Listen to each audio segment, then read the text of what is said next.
The young man was named Eugene Reinhardt. 300 years ago, he had teamed up with 4 others to defeat the Demon King. They were the foolish Bemut, the annoying Senya, the scheming Ennis, and the idiot Moran, as well as the great Helmo. Back then, I still had handsome red hair, not this stupid white hair like now. We fought our way into the Demon King's castle and took down 3 of the 5 Demon Kings. However, it was all because Bemut foolishly charged ahead alone, without noticing the Demon General's sneak attack. At the critical moment, Helmo stepped forward to shield him from the fatal blow. Though Bemut seized the opportunity to slay the Demon General, Helmo was beyond saving. On his deathbed, he begged his good buddy to definitely kill the Demon King. I swore in the name of a hero that I would defeat all the Demon Kings. Finally, turning to Senya, I said, "Actually, I've liked you for a long time." I never said those words at all. Which idiot wrote this fairy tale book anyway? Was he beaten up by me 300 years ago? I really want to send him razor blades. The original 4 never could have imagined that the deceased Helmo would be reborn with his memories intact, and be reborn as Eugene, the descendant of the hero Bemut. Eugene gazed at the photo on the wall. Senya later became the youngest Tower Master. Ennis also became the saint of the Holy Empire, and Morin even established his own kingdom,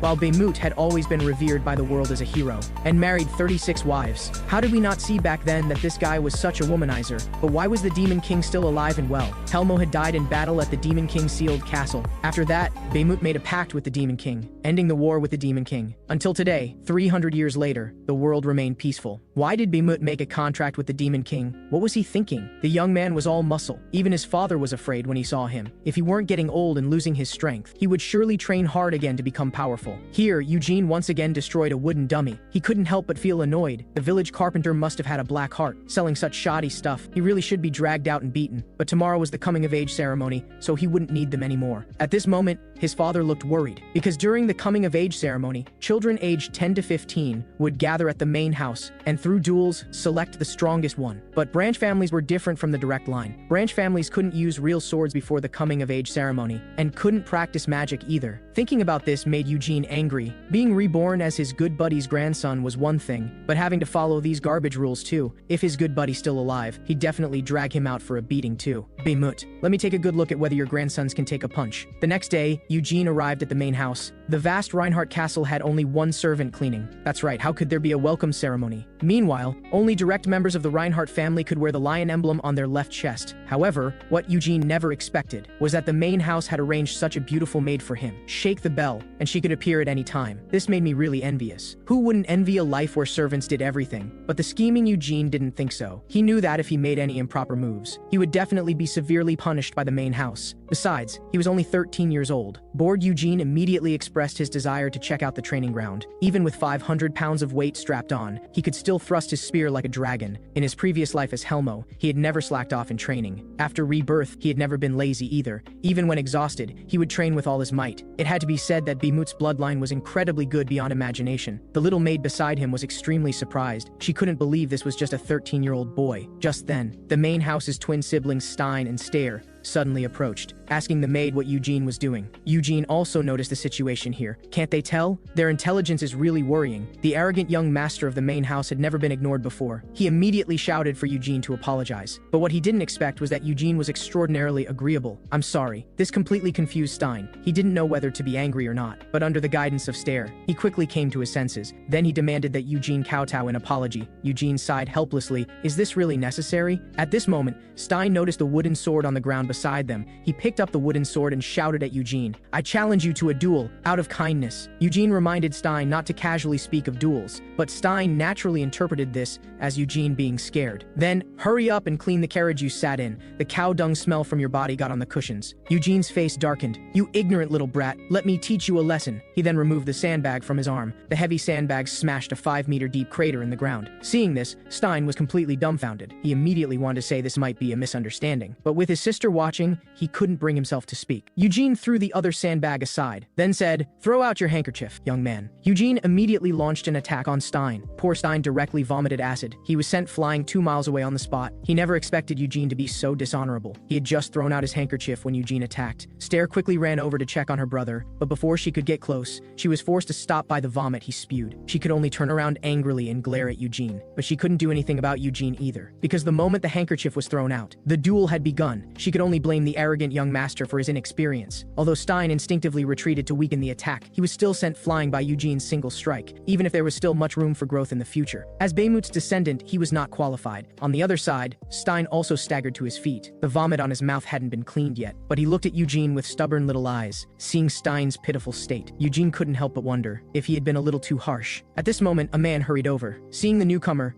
Stein immediately threw himself into his arms and cried. His tears flowed wildly. The newcomer was Stein's instructor, Heizar. After understanding what had happened, he helped Stein bow respectfully to Eugene in apology, then quickly took Stein away to check his injuries. The scene changed. Eugene was enjoying the aristocratic life. The little maid beside him took out a small notebook to report the situation. She said, "The other young masters and misses will arrive one after another before tomorrow evening." But Eugene didn't know that he had already been targeted by a scheming old aunt. She was the second wife of the main house. She absolutely could not accept her child losing to a branch family member in a duel, and could not accept the mockery of other wives, so she directly slapped Stein. If Heizar wasn't a knight favored by the family head, she would even want to kill him, let alone Eugene. But killing Eugene now would definitely arouse suspicion. She could only arrange for the scheming stare to approach Eugene. First build a relationship and then look for opportunities. That's why you should never marry too many wives. You never know when one might turn evil. Friends, this is an important point to note. The next morning, training maniac Eugene was doing his usual weighted run. Who knew the cute little maid would stop him? It turned out the family head had suddenly returned. She didn't know whether to let Eugene go greet him first or change clothes. Her flustered state was rather cute. Moments later, everyone gathered at the castle entrance to wait. In the front row was the first wife, House. Next to her was the main house's eldest son, Lyde. Then came the twin siblings and the second wife. With the sound of carriage wheels, family head guide Reinhardt returned, who knew the first thing he wanted to do was to have dinner with all the children. What was he planning to do? Quickly they went to the dinner. The bloodline ceremony was a traditional ritual to protect the main house's interests. Branch families couldn't practice magic before the ceremony,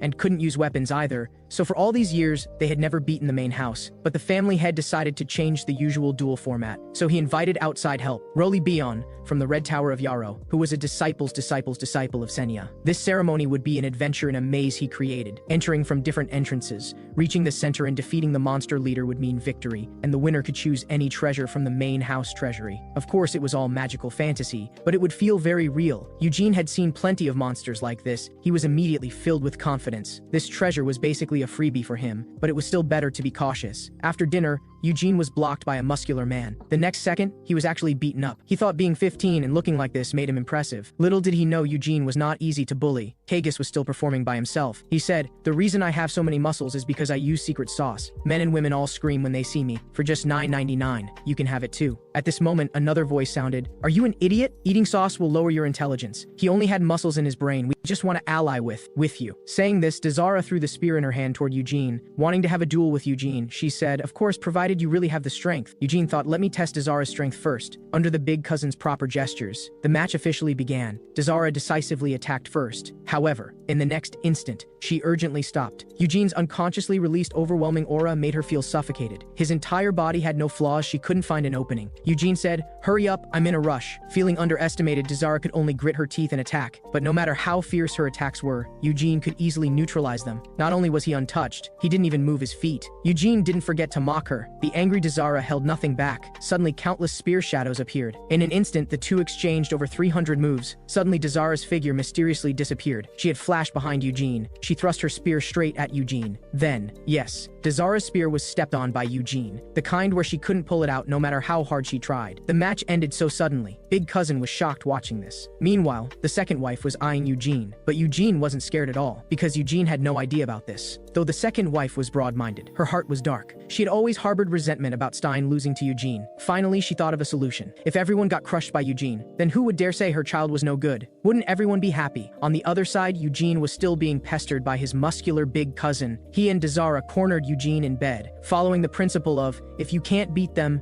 join them. They insisted on teaming up with Eugene, but Eugene said he could kill his way through alone. The scene was somewhat awkward. 3 days later, 9 chosen children gathered before the maze entrance. On site, Rolibeon demonstrated condensing magic power, which could actually be released outward. The children looked at the magic power in their hands with great curiosity. As long as there was light in their hearts, they could manifest what they desired. The first to summon a weapon was Stare. The sword flowers she casually released could tear through the air. Big cousin followed closely behind. It was very much in line with his style. Next came Dazara, who was skilled with spears, and the arrogant Stein. The eldest son Lyde continued to be depressed, because since childhood he only liked reading and magic. The warrior position made him unable to breathe. Then came the nameless trio making up the numbers. Finally, there was Eugene's standard sword and shield combination. Stair said, "Hey Eugene, if we meet in the maze, will you attack me?" Eugene quickly asked the family head. The family head said, "You can compete or cooperate. After all, we all bear the Reinhardt name, we're family." Hearing the word family, Stair's face inexplicably turned red. Then she showed a meaningful smile. Eugene couldn't understand her smile. At this moment,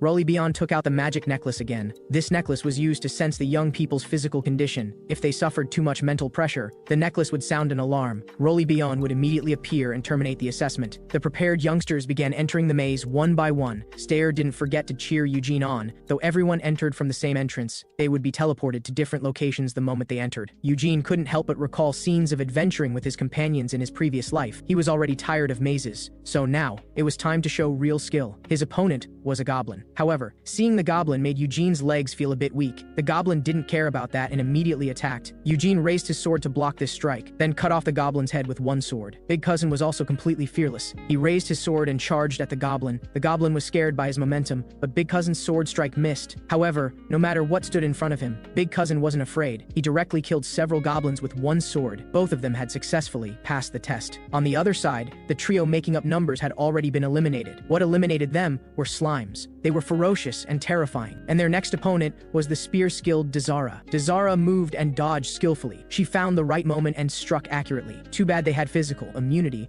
Dazara could only flee helplessly. The arrogant young master's luck was very good. This mechanism was designed as if afraid people couldn't see it. He tried with a stone, sure enough, as expected, but Stein was still pleased with himself, thinking his previous homework had paid off. Stair also faced goblins. The goblin directly launched an attack, but was dodged by Stair's sidestep. Stair then thrust her sword at the goblin. The goblin was killed on the spot. It was just child's play, but as she walked, she reached a dead end. She seemed to be lost. At this moment, the two examiners were leisurely drinking coffee. Rolly-Bion said, "Lyde seems very interested in magic." Guyard couldn't help but fall into reminiscence. Lyde had loved magic since childhood. Unfortunately, his mother wanted him to become the family head, so he gave up halfway. Compared to the hero Bimut, Lyde revered the wise Senia more. If he really has the talent, I would take him as my disciple. At this moment, Guyard suddenly exclaimed, pointing ahead in amazement. Eugene had encountered a troll. The troll raised its fist and smashed down without warning. Eugene had already blocked accordingly. When the troll showed the recovery time after its attack, Eugene seized the opportunity and launched a fierce assault. There was no fear in his eyes. Rolly-Bion said, "Is Eugene cheating?"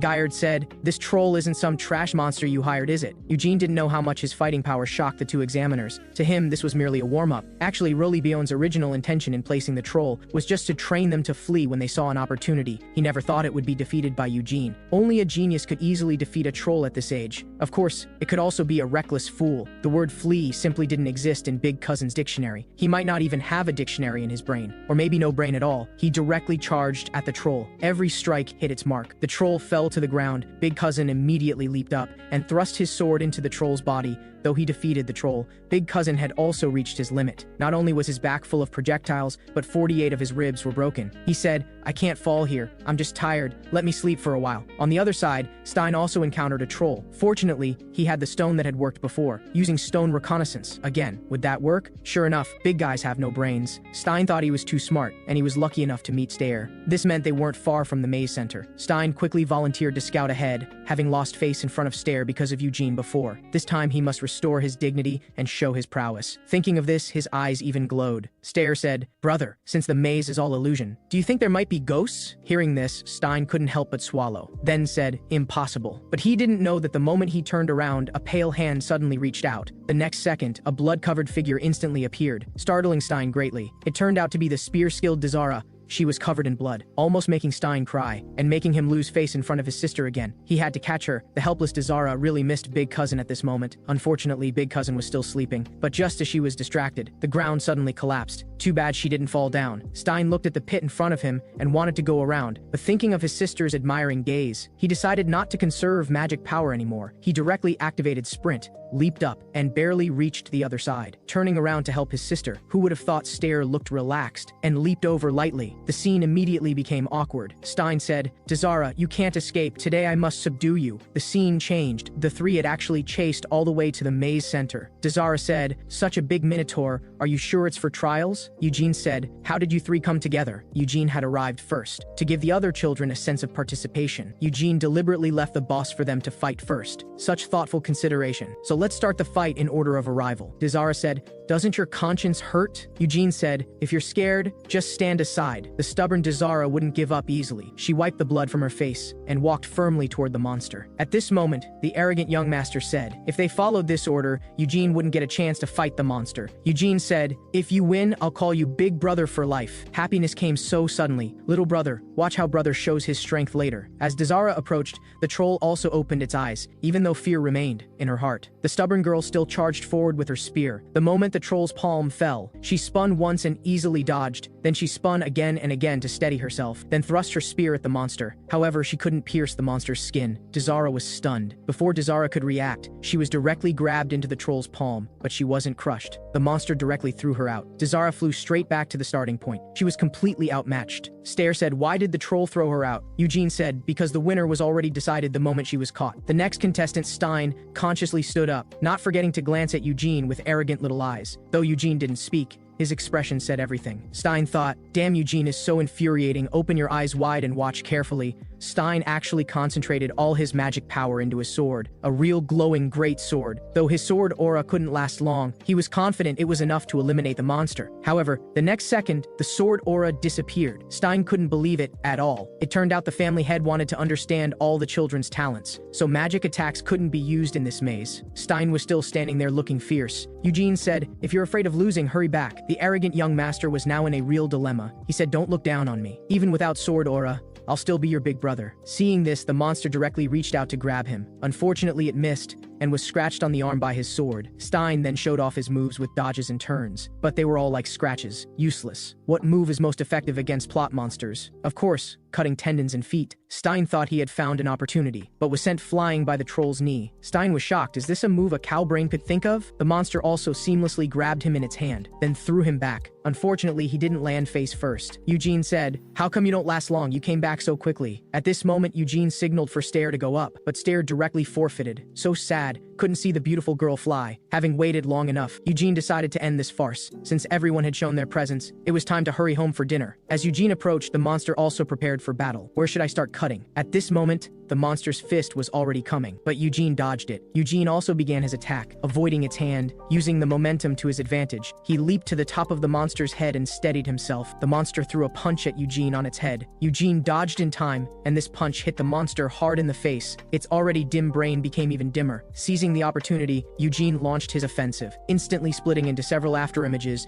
extreme ghost sword technique, storm style. Everyone was stunned. Impossible, absolutely impossible. He was attacking the troll's carotid artery. His eyes were determined. One sword thrust in, the battle was over. Eugene had won. He walked up to everyone and said, "See, just basic operations." Stein still wanted to shout something, but he couldn't understand why Eugene had no fear, but rather seemed excited. He also wanted to become such a person. At this moment, the weapon in Eugene's hand suddenly disappeared in a shimmer. The Minotaur also slowly dispersed in this golden light. The bloodline ceremony was over. The two examiners who watched the whole thing were also greatly shocked. Regardless of whether it was their own child, they had to show off at this moment. Actually, Rolibion's original intention was to emphasize the spirit of cooperation, having the children work together to fight the Minotaur. He never expected Eugene to solo everything. Rolibion never expected. Gaillard smiled and said, "Eugene has been strict with himself since childhood, obsessed with training. He's a martial arts prodigy." But Rolibion began to worry. After all, Eugene had defeated all the main house children. If the branch family surpassed the main house in the bloodline ceremony, it might breed the ambitions of certain conspirators. So he suggested Gaillard adopt Eugene as his son. For Gaillard, this was indeed a good suggestion. But before that, let's first congratulate the returning youngsters. Hearing that Eugene easily killed the troll, Big Cousin looked completely incredulous. How could such a reed-thin, weak body be so powerful? If he took my secret sauce on top of that, wouldn't he be able to punch heroes and kick demon kings? Though his own children basically played no role throughout, this didn't affect the family head's joyful mood. Originally, the family head had prepared a grand banquet, but unexpectedly, Eugene cleared the maze so quickly, he could only let the children go rest first. At this moment,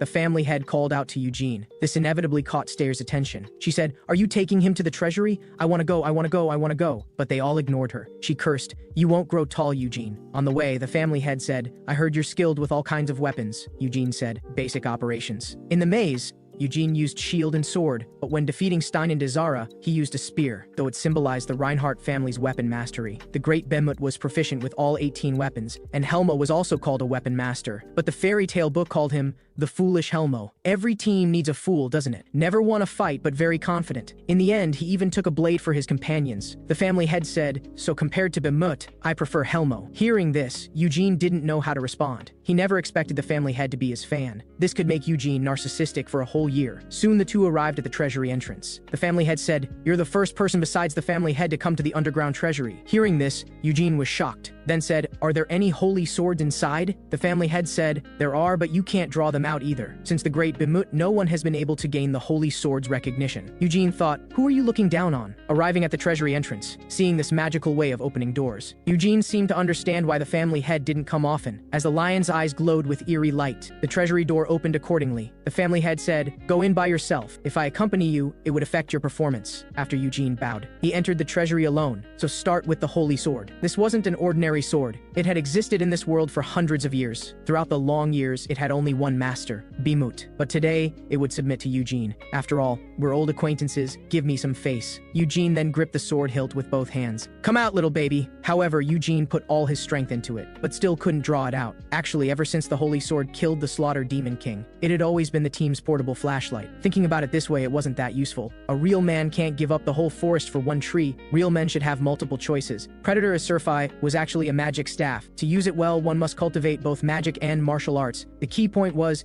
it was too trashy and didn't suit Eugene. Skip it. Kalpus, which needed preheating to release dragon breath. Storm Sword Wild, which could summon the Wind Spirit King. Philanoa, which could shoot lightning regardless of distance. Dolan's Shield, which could make all attacks flow into the void. And this Serpent Tail. It could be said taking any weapon wouldn't be a loss, but why weren't Fenrir 6 and Yanmo here? After all, 300 years had passed, the good stuff was long gone. Now the optimal choice was Wild. Elemental magic was famously difficult to learn. Having Wild was like having a cheat code. But having come this far, Eugene decided to wander around more. Besides magical weapons, the treasury also collected some decorative items with commemorative value. Just then, Eugene suddenly stopped. He grabbed the necklace in front of him and examined it repeatedly. It was his own necklace. This was a relic from Helmo's parents. He was still wearing this necklace when he died. How could it be here? Did my good buddy collect my body? It seemed that after his death, his companions hadn't abandoned him. Helmo died in battle at the Sealed Demon King Castle, but Bemut made a pact with the Sealed Demon King and put his relics here. What was Bemut thinking? Actually, Eugene wasn't blaming Bemut and his companions. They must have had good reasons for doing this. He just wanted to know the content of the pact. Why did Bemut, who never approached women, marry so many wives? Having been cursed by the Demon King,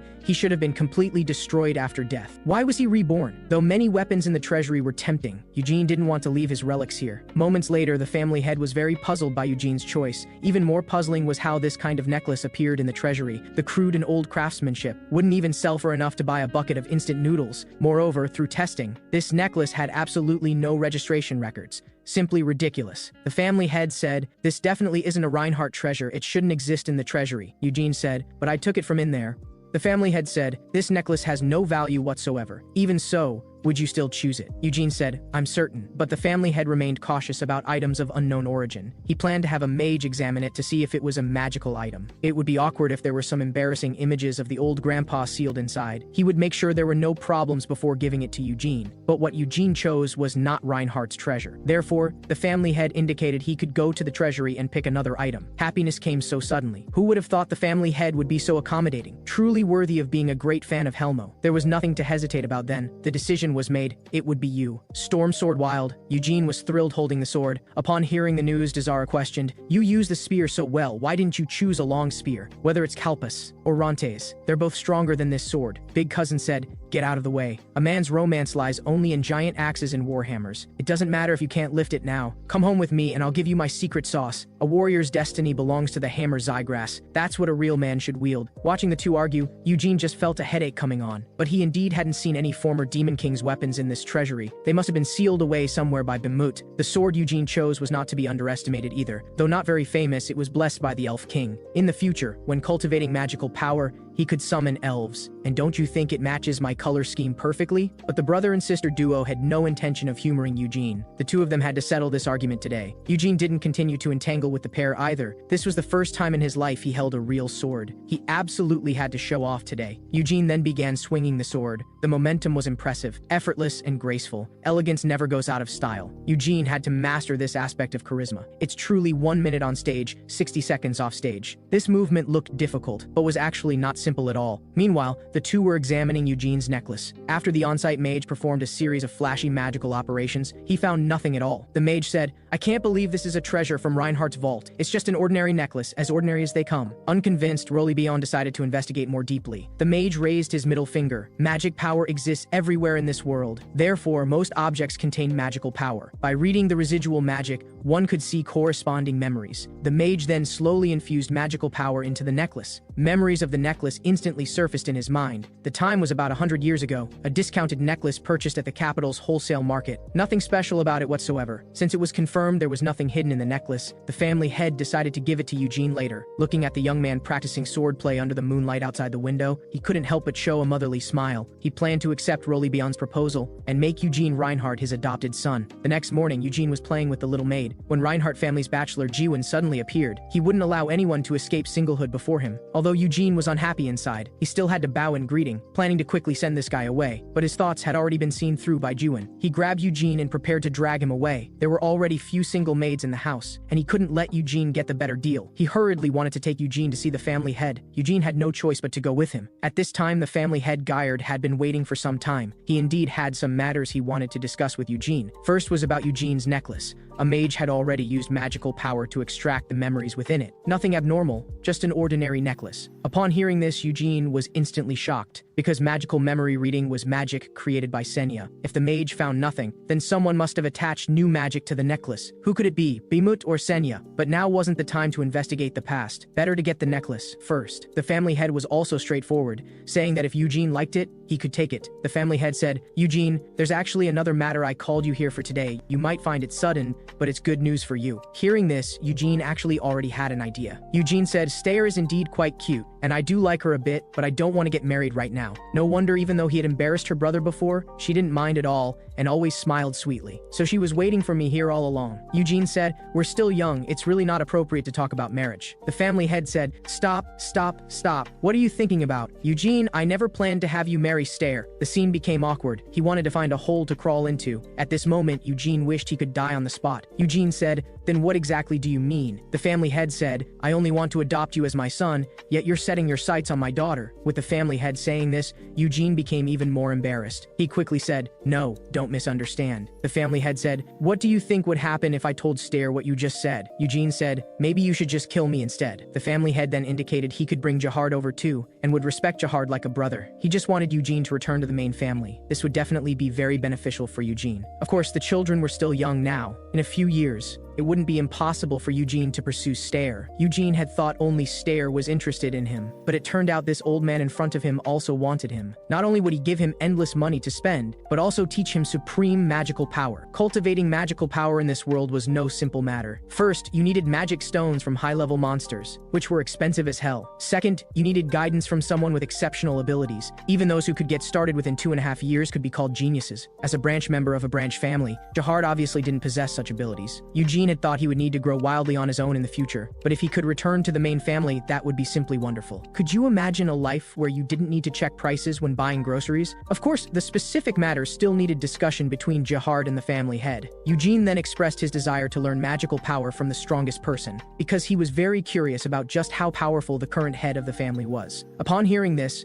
Guyard smiled slightly. The strongest in the Reinhardt family now wasn't him, but that seemingly unreliable Jiwon. This was something Eugene truly hadn't expected. The family head said, "Be honest, Eugene. When did you start having designs on Stair?" Eugene said, "Can we please not talk about this topic?" After awkwardly saying goodbye to the family head, Eugene caught a whiff of an enchanting fragrance. Obviously, the scent of perfume extracted and concentrated at high temperature, and it was coming from around the corner ahead. That person obviously hadn't moved, must have been waiting for quite some time. Sure enough, when Eugene reached the corner, the second wife Anissa appeared right on cue. She even pretended it was a chance encounter. This clumsy acting was disgusting to watch. In contrast, the surprise on Eugene's face was just right. Eugene bowed in greeting. "Hello, I'm Eugene Reinhardt from Quito," Anissa said. "I didn't expect to meet you here." you talked with the family head for quite a long time. Eugene said, "Is there something you want to say to me?" The corner of Anissa's mouth twitched. With her hot temper, how could she let this country bumpkin Eugene be so rude? But Eugene had, after all, swept through the entire bloodline ceremony. His future growth would definitely be astonishing. It was better to maintain a friendly relationship with such a person. When the time came, she could just push Stair into his arms, and wouldn't he be at her mercy then? Anissa, calculating shrewdly, didn't waste words, and directly asked what Eugene and the family head had discussed. Eugene indicated that since it was a private discussion, he couldn't tell her about. Seeing Eugene was unmoved and even putting her on a pedestal,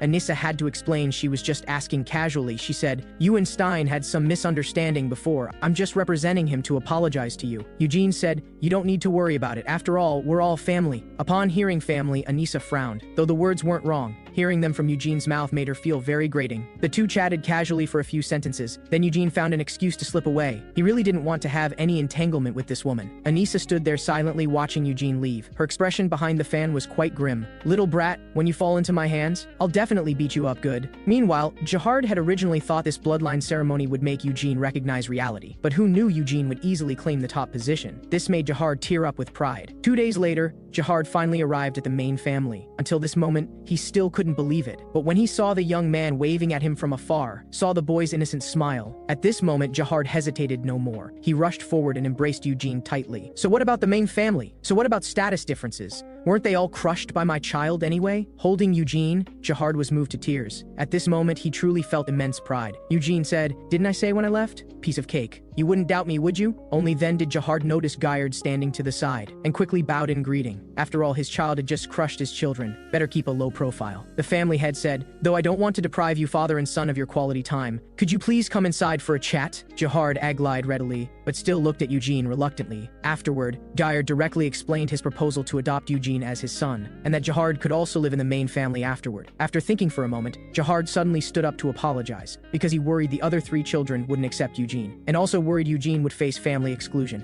Guyard understood his meaning. Even if Eugene became his adopted son, the Council of Elders wouldn't allow a branch member to become the family head. So as long as Eugene had no G-Lide, he wouldn't limit Eugene's development. Eugene could become brothers with his sons. Jahard also knew that only in the main family could Eugene have more possibilities. As his father, he should make the right choice, but still inevitably felt somewhat dejected. Eugene saw his father's state, and knew this matter must have given him quite a shock. Jahard approached and saw the storm sword at Eugene's waist, something he couldn't afford, even if he sold everything he owned. Though reluctant, he still told Eugene he hoped Eugene could become the main family's adopted son, but living under someone else's roof might encounter many difficulties in the future. Eugene smiled confidently. He wouldn't be bullied anywhere, and he wouldn't forget that his name was given by his late mother, and his true father would always be Jahard Reinhardt. Eugene actually had no intention of becoming the family head, but whether others believed, that was another matter. After all, both of the family head's wives were not easy to deal with. Facing dissatisfaction and suppression, Eugene had 2 ways to handle it. The first was to ignore it, and the second was naturally to confront it head-on. Jahard's arrival not only took over Eugene's room, but also his maid. In the end, Eugene had to bear it all alone. At the main family banquet, Big Cousin's father was vigorously promoting his secret sauce. Eugene seriously suspected their family was running a pyramid scheme. The second wife in the corner watched everything coldly. Stein looked like a sulky little weakling. The second wife said, "Lift your head up, mind your posture." Upon hearing this, Stein quickly straightened his chest and raised his head. The second wife then began educating Stein. In the future, he would definitely be compared to Eugene. After all, this was the first time the main family lost to a branch family. Stein could feel ashamed about this, but absolutely couldn't give up because of it. To become the family head, he must work twice as hard in the future. He also had to get along well with Eugene from now on, so that Eugene would become his assistant. About this, the proud young master was in trouble. Getting along with Eugene,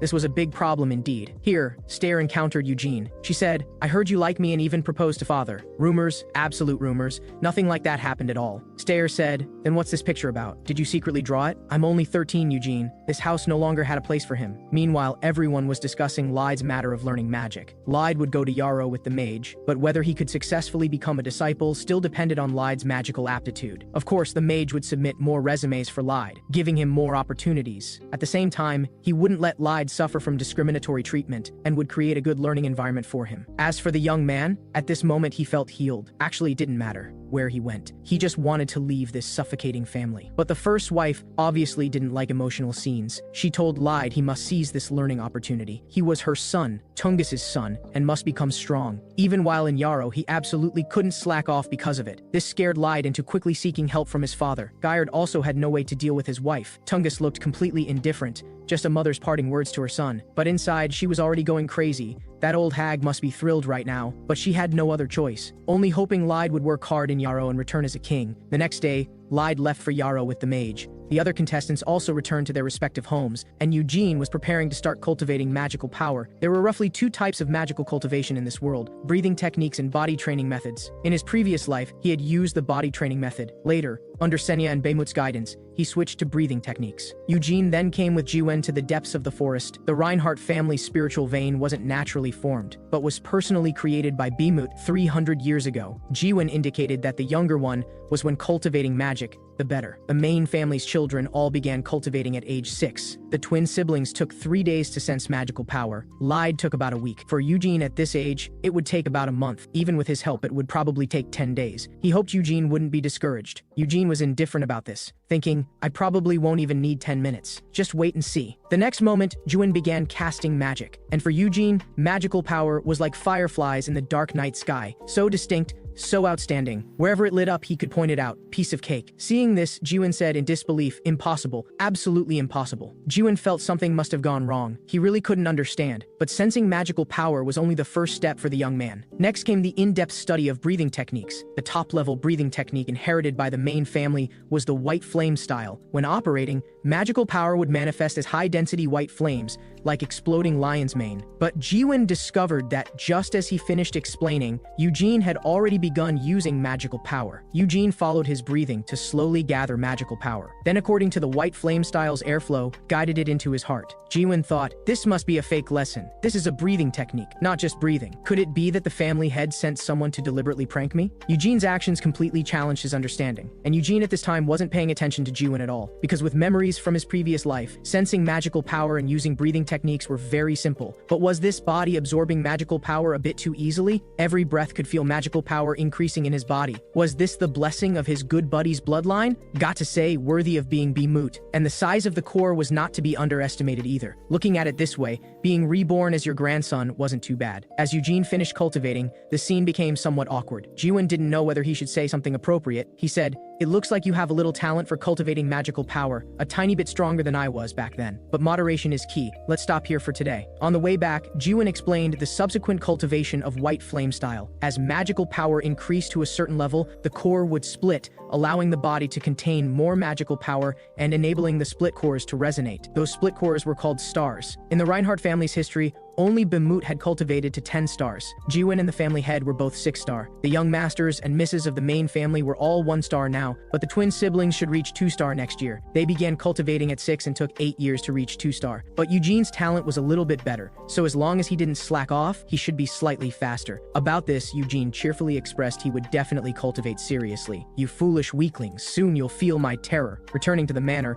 Jiwen decided to first report today's situation to the family head, and let Eugene rest first. But this bit of fatigue was nothing to Eugene. He could still do something interesting. What a coincidence. The little maid encountered Eugene returning. She ran over wanting to hug him, but fortunately Eugene noticed and stopped her in time, having her fetch the storm sword instead. Just right to test if he could summon an elf and sign a contract. Eugene then held his breath and concentrated, slowly infusing magical power into the sword. Suddenly the heavens and earth changed color, wind rose and clouds surged. A massive tornado formed out of thin air, and from within this eye of the storm came a voice. Are you Helmo? Eugene remembered this voice. The owner of this voice was none other than the Storm Elf King, Tanfist. Eugene shouted, Tell me quickly, Tanfist, why didn't Beimut kill the Demon King? Tanfist said, I cannot know Beimut's intentions. The battle at that time was extremely brutal. In the end, only Beimut and the reclusive Demon King remained. But during the final battle, Beimut sheathed his sword. Eugene said, Beimut made a pact with the Demon King. Tell me what the content of that pact was. Tanfist said, I don't know the pact's content. The moment Beimut sheathed his sword, I died. Eugene said, how can you not know this or that? But the Elf King indicated there was no more time. Under normal circumstances, Eugene's little bit of magical power wouldn't be nearly enough. It was because it sensed a familiar soul that he insisted on opening the door. Though Eugene still wanted to make things clear, his body could no longer continue to support him. He directly collapsed unconscious from magical exhaustion. This scared the little maid on the side. How did Eugene collapse? When Eugene woke up again, It was already deep in the night. His head hurt as if he'd drunk fake alcohol, and his hands were still trembling, but he was also very happy to meet past companions again. The little maid who entered saw Eugene awake,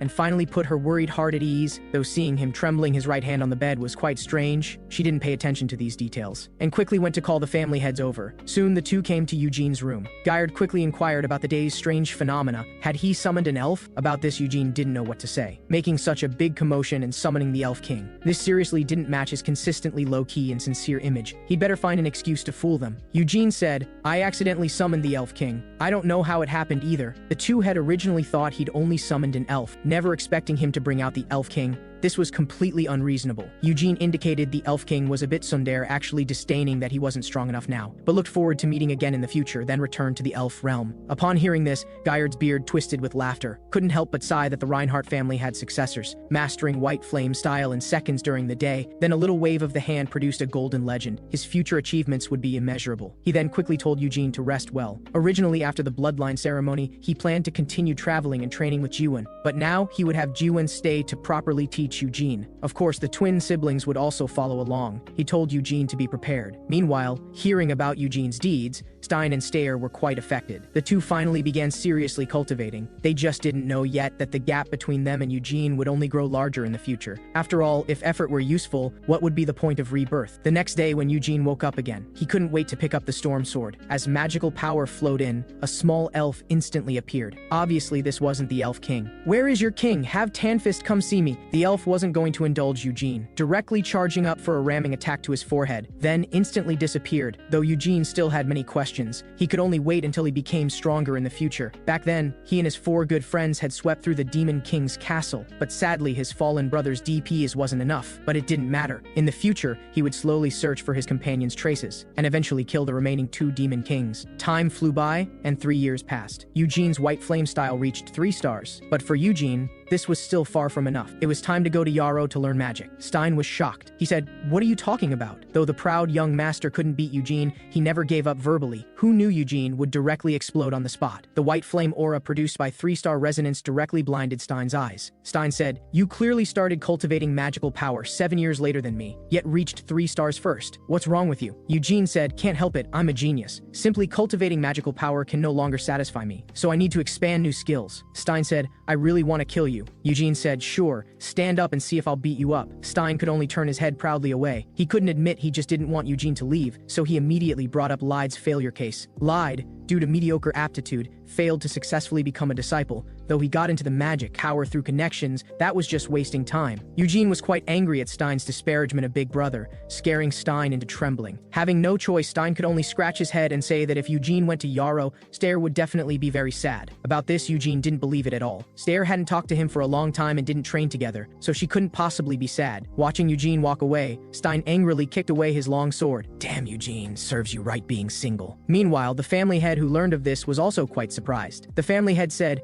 "Reaching 3 stars at your age is unprecedented. Learning magic would only waste your talent." But Eugene completely ignored the family head's persuasion, determined to leave. The family head had no choice, and could only seriously warn Eugene that he absolutely must not touch black magic. Yarrow had a black magic tower where black mages gathered. Though people's understanding of black magic had changed somewhat now. As descendants of the great Bimut, the Reinhardt family must forever remain wary of black magic. After saying goodbye to the family head, Eugene prepared to return to his bedroom. Passing by Stayer's door, she called out to him. She didn't understand why Eugene, who had already learned elf magic, still wanted to go to the distant place of Yarrow to learn magic. She said, "If you don't train properly, my brother and I will surpass you soon." Eugene said, "That would be perfect. Training together would be more interesting then. Besides, you haven't been training with me anyway." Stayer said, "If I train with you in the future, would you not leave?" Eugene directly refused. He was determined to go to Yarrow, and didn't know how long he'd be away. Jahard had completely adapted to life in the main family. Seeing Eugene had no more attachments, the girl quickly said that if he left, Jiwon would be very sad, and her brother would be very sad too. But none of this would affect Eugene's decision. He told Stayer to train well and prepared to leave. Stayer quickly poked her head out to call to Eugene walking away. "Are you really leaving?" But Eugene just waved his hand hand without looking back. Stare was very sad. There was something she ultimately couldn't bring herself to say. Actually, she also didn't want Eugene to leave. Yarrow was a magic city floating in the air. For just 9099, you could enjoy aerial delivery service. In nearly 200 years, there had been only dozens of crash accidents, but not one person had left a bad review. It could be said to be Yarrow's most popular means of transportation. Eugene just felt speechless. The people who crashed were dead. How could they leave bad reviews? Eugene quickly interrupted the tour guide's sightseeing spiel. Such awkward chat was purely a waste of time. Better to go to Senya's residence first. Upon hearing this, the tour guide became even more excited, because Senya's residence was a must-visit check-in spot for tourists. About 200 years ago, Senya left a letter saying she was going into seclusion and then disappeared. No one knew where she went. Many mages tried to track her whereabouts, but to this day there had been no discoveries. The tour guide had a theory. He believed Senya went alone to the demon realm Hamudar, because the day she disappeared was exactly the death anniversary of Helmo. She must have been unable to forget her fallen companion. Legend had it that Helmo had always secretly loved Lady Senya, and before Helmo died, he had confessed his love to Senya. What an enviable romance. Eugene said, "What nonsense are you spouting?" Upon hearing this, the tour guide looked completely confused. Looking at the bewildered tour guide, Eugene was at a loss too, and quickly lied that he disliked melodramatic story plots, just wanted to know other theories about Senya's seclusion. Senya greatly detested demons and black magic, and once firmly opposed establishing the Black Magic Tower, so it was also possible that Senya had been assassinated by black mages. Mere black mages assassinating Senya. Eugene naturally didn't believe it, but the bulging veins on his hands revealed his inner unease. Individual black mages were naturally not a threat, but the demons of Hamudar had always been supporting the Black Magic Tower, and they certainly harbored deep hatred for Senya. Eugene secretly swore to find out the truth. He didn't believe Senya was really dead. There were many people queuing to visit Senya's residence. With the Reinhardt family's reputation, Eugene successfully cut in line. Though he still didn't know what had happened in the past, this was where Senya had lived. He would definitely be able to find traces Senya left behind. Eugene believed they would definitely meet again. A girl who dreamed of marriage and children remained single for over 100 years, only because the boy she liked had fallen before the Demon King's palace, obviously at the prime of youth, yet having to save the world. If everything had ended, she should have enjoyed life properly. Senya asked, "What do you plan to do in the future, Helmo?" Morin wants to become a king. Helmo had never thought about such questions before, and had never seen Senya look so gentle. This was a scene he could never have dreamed of. Not knowing how to answer, he could only ask Senya about her future plans in return. Who knew that Senya would suddenly freeze, speechless for a moment? After a while, she said she wanted to live like an ordinary person, getting married and having children frequently, then becoming an old grandmother and slowly aging. She should have found a good man to live a stable life with, so why did she live alone for 100 years and never marry? Senya, what were you really thinking? Eugene, moved to his depths, instinctively reached out to touch. Suddenly, the guard said, "Please visit rationally, no touching allowed, I'll be watching you." Just when the feeling was coming on strong, one touch would have been enough, but this manager was really asking for a beating. Helpless Eugene no longer obsessed over the portrait. Underground in Senya's mansion was a huge library. There might be clues that Senya had left behind here. Suddenly, the guard said again, "Please visit rationally, no touching allowed. I said I'd be watching you." Eugene found himself unable to resist wanting to beat him up, but now there were more important things to do. His necklace had mysteriously appeared in the Reinhardt treasury. The Wind Spirit King had also recognized him the moment he appeared. It was clear that his rebirth was definitely not a coincidence. Someone had definitely manipulated it. If it was Senya, then she would surely have left clues. But there were no discoveries here at all. "I never thought you were such a mysterious person, Senya. If you wanted me to do something, couldn't you have just said so properly?" Taking advantage of the moment when the manager turned around, Eugene said, "Senya, if you're unhappy, come find me. I'll be waiting for you." Eugene knew the portrait couldn't possibly respond. He just hoped Senya was still alive, hoped there was still a chance to meet again. Although it was already dark, the tour guide was still guarding the entrance. Generous Eugene directly gave him a tip. He said, "There's something I want to ask you. Do you know my big brother lied Reinhardt?" Upon hearing this, the tour guide suddenly became nervous. He didn't know how to explain the situation to Eugene. Young Master Lied was sworn enemies with gambling and drugs. He was well known throughout Yarrow. He was the man who single-handedly raised the GDP of Yarrow's entire service industry. He was simply the trendsetter for successful men's choices, and he was particularly devoted to succubi, being a member of the Reinhardt clan, yet mixing with the demon race. Upon hearing this, Eugene's fists instantly hardened. He couldn't wait to go and cut down the succubi right now. But after all, he had come out to investigate. He couldn't act rashly, and just bringing Lied to justice wouldn't solve anything. He needed to deal with it from the source. It seemed necessary to conduct a thorough investigation into what was really going on. After all, he needed to let the facts speak. Originally, Lied, who had once yearned for magic, had encountered a succubus. His whole person began to mature rapidly. Seeing his decadent big brother, Eugene was furious. How did Lied become like this? Although he really wanted to drag him over and beat him up. Obviously, catching him red-handed would make him learn his lesson. In case there were some hidden circumstances, he could also try to save this wayward youth. After Lyde was refused entry, the two chatted about the purpose of this trip. Although Eugene wanted to learn magic, he wouldn't become a disciple of Rolai Bion. With Lyde's precedent, it wasn't convenient to use connections again, and Eugene wanted to try self-studying magic. This couldn't help but make the Lady Mage on the side laugh out loud. But before the Lady Mage could speak further, an explosion suddenly occurred upstairs. As everyone knew, the Red Magic Tower specialized in summoning magic, and before summoning something out, it was no different from opening a blind box. Two cute dogs rushed out. Unfortunately, before they could get far, they were caught by giant red hands. They were crushed in an instant. These hands belonged unmistakably to Tower Master Rolly Bion. His mood wasn't very good at the moment. He directly lamented that his magic tower was full of idiots, thinking they could summon whatever they called by putting their hands together. Three mage apprentices hurriedly said it was all a misunderstanding, but they still got expelled from school by the angry Rolly Bion. Maybe this was the charm of summoning magic. After the crisis was resolved, he quietly descended. He hurriedly assured Eugene that this was just an accident, that learning magic was still very interesting. Having not seen each other for years, Rolly Bion's appearance hadn't changed at all, but Eugene, who had now cultivated magical power, could feel that he was very strong, worthy of being one of the 5 tower masters at that time. Since Eugene planned to self-study, Rolly Bion wouldn't interfere, but he still had the Lady Mage help Eugene. During his stay in Yarrow, all meals and accommodation were provided. He could also visit the tower's library at any time. Over the next month, Eugene quickly entered study mode. During the day, he immersed himself in the library reading books. Before bed, he honed his magical power and martial arts,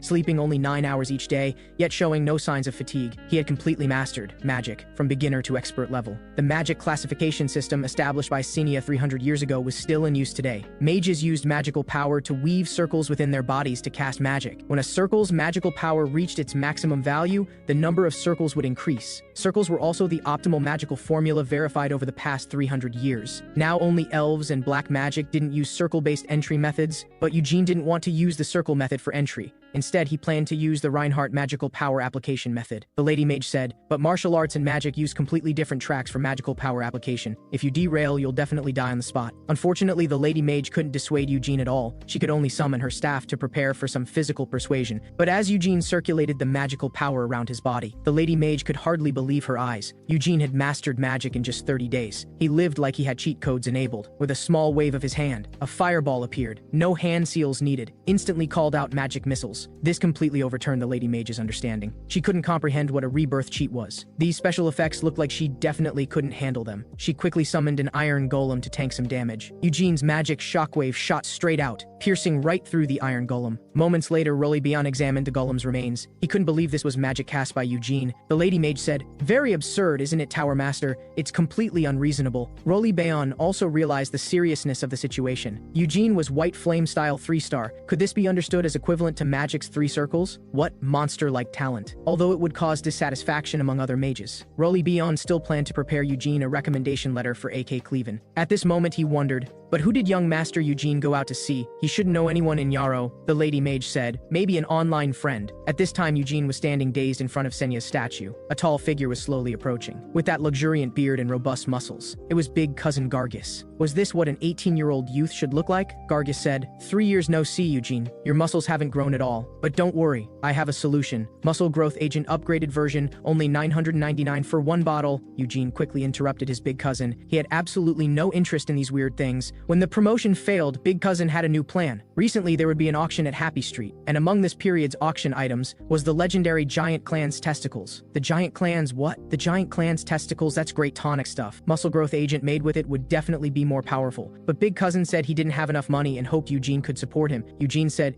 "Give up. I won't possibly lend you money to buy testicles." Upon hearing this, Big Cousin's expression changed. Then he knelt on the ground and said, "Please be sure to lend it to me." Embarrassed, Eugene had no choice but to agree to lend money to Big Cousin. Big Cousin said, "I swear by my muscles that I'll definitely pay you back with interest." Big Cousin said he only needed 1 testicle. Eugene could completely take the other one to fry, boil, cook, or stew. It was said the taste was worth savoring. Not talking about testicles, Eugene was very interested in Happy Street. After Lyde was poisoned by the succubus, he developed withdrawal symptoms. He had to find a succubus once a month for magical supplementation. So this full moon night Lyde would definitely go to Happy Street, since Lyde gained the succubus's favor. In 3 years, he had lived through what others lived in a lifetime. His 17-year-old face was full of stories. As the eldest son of the family, his qualifications were far inferior to his younger siblings. He also had to be caught between the power struggle of two wives. Lyde had long lived under their oppression. Although he later had the opportunity to study magic in Yarrow, Lyde didn't have the corresponding magical talent. Plus, being born into a legendary family, everyone had high expectations of him. Little did they know such expectations only multiplied his pressure. Fortunately, Lyde finally found a way to release pressure. He got a bit of breathing space and didn't completely collapse. But the Reinhardt family and the demon race were sworn enemies. Emotionally, Eugene could understand Lyde's actions, but he couldn't allow Lyde to do this. At this moment, Roly Bion suddenly summoned a magic letter. Eugene was shocked when he saw it. It turned out to be a recommendation letter from the Royal Library A.K. Sleven. A.K. Cleven not only had ancient magic passed down from the mythical age, but also had masterworks by contemporary sages, including the original manuscripts of Senia's 3 magic works. Suddenly receiving such an honor,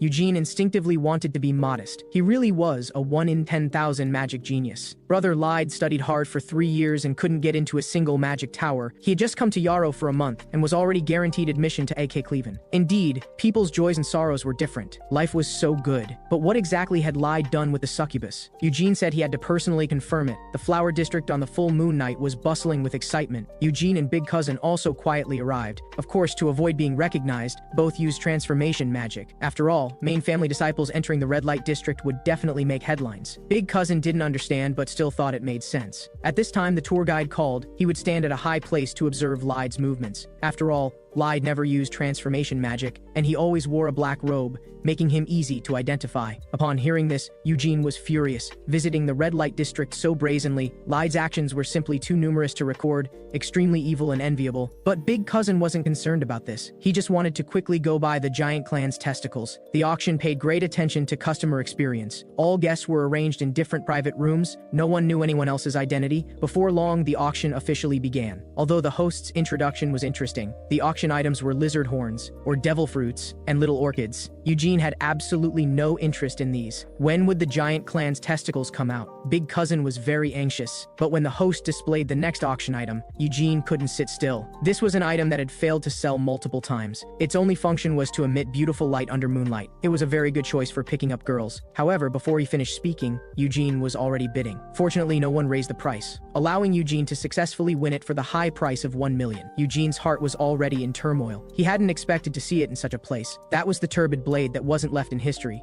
the legendary divine sword Moonlight Sword that could destroy everything it pointed at, a fragment of it. Although in Big Cousin's eyes this thing was unremarkable. The Moonlight Sword was discovered in the depths of Liu on the Teyvat continent. Symbolizing misfortune, it only recognized Bimut as its master. Who would have thought such a powerful divine sword had already become fragments, and there was no aura of power on this fragment, just like an ordinary glass shard. At this time, Eugene's phone rang. The voice said, "Young Master Eugene, young Master Lyde has appeared." Getting the news, Eugene hurriedly walked out. The giant clan's testicles could only be guarded by Big Cousin alone. Soon Eugene arrived at the scene, but there were actually 2 demon security guards at the entrance. This was the first time Eugene had encountered demons since his rebirth. He almost drew his sword and rushed up to beat them. Although the 2 demon security guards looked fierce and menacing, when Eugene pulled out 2 million, they still bowed their humble heads and respectfully sent Eugene in. Eugene had just entered when he was targeted by a succubus. The succubus said, "Cola, Sprite, lemon tea. What would dear young master like to drink?" Eugene said, "I'll give you 2 million, hope you can be more reserved." The succubus said, "You're so cute, young master, let's have some wine first." Feeling like she was about to do something inappropriate for children, Eugene said, "No need for wine." The succubus said, "Let me treat you comfortably." Eugene said, "I'll give you another million, please leave." The succubus said, "Are you not fully developed? How can there be someone like you who doesn't understand romance?" After getting rid of the succubus,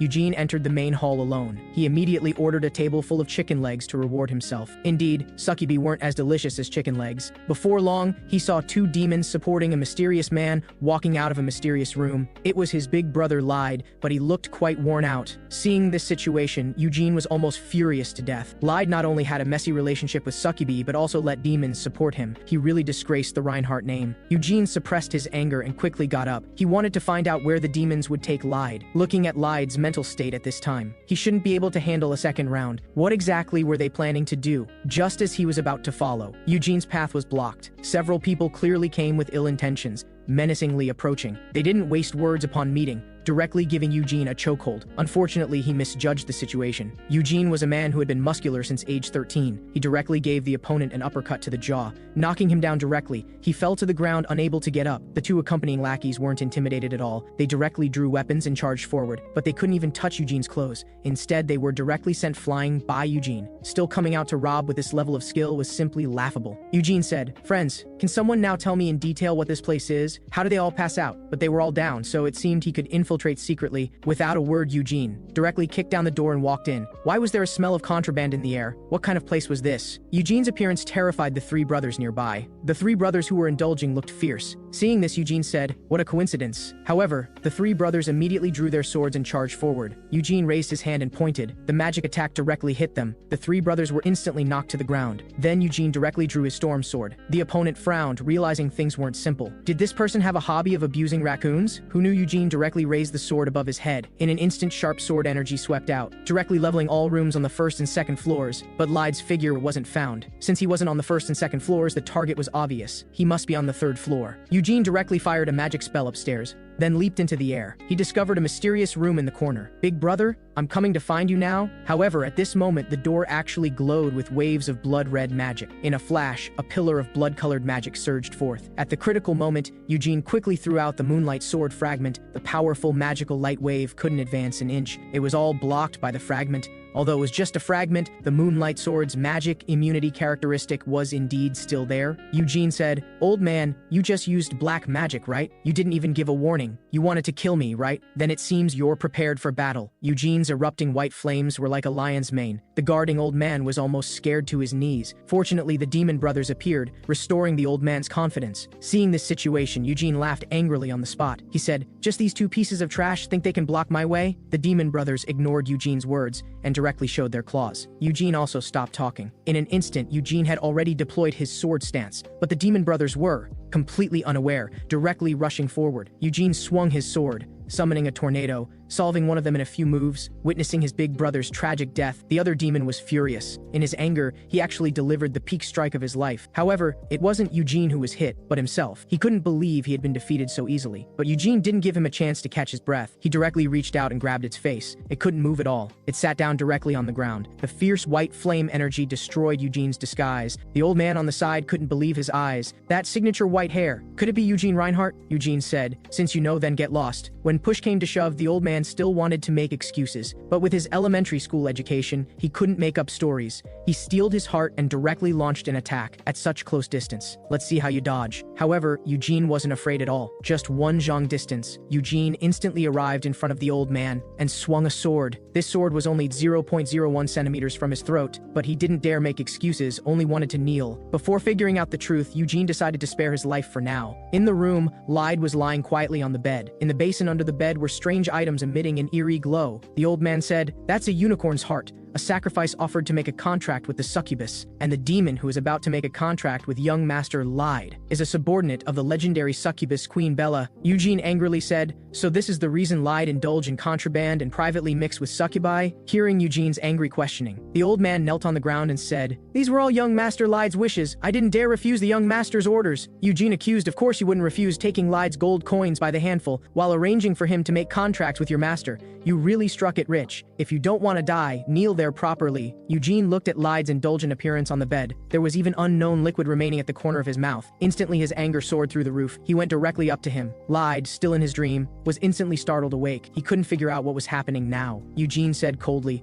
"Are you awake now, my good big brother?" Lyde's feelings at this moment were indescribable. He didn't understand why Eugene was here. Eugene said, "I really tried hard to understand your situation, but as the legitimate eldest son of the Reinhardt family, you actually made a contract with demons, and it was a male succubus. Do you know the consequences of making a contract with demons? After making a contract with demons, your soul will forever belong to the demon race. You will become a slave manipulated by the demon race." Upon hearing this, Lyde continued to make excuses, saying his demon friends were all very friendly and kind-hearted. They promised they wouldn't force him, and he really loved it there. And he felt Eugene didn't understand anything at all. Eugene possessed incomparable cultivation talent. He simply couldn't understand Lyde's situation and had no right to criticize Lyde. Eugene said, "Innate talent cannot be overcome, but having talent alone doesn't mean you can rest easy. You still need to put in far more effort than ordinary people. Stein and Stayer, who stayed at the main house, are also training desperately, and even if you learned black magic, you still couldn't become the family family head. Upon hearing this, Lyde instantly went mad. He had never thought about becoming the family head. He just wanted to go to that free place and gain recognition from his demon friends. Eugene said helplessly, as a descendant of the great Behemoth,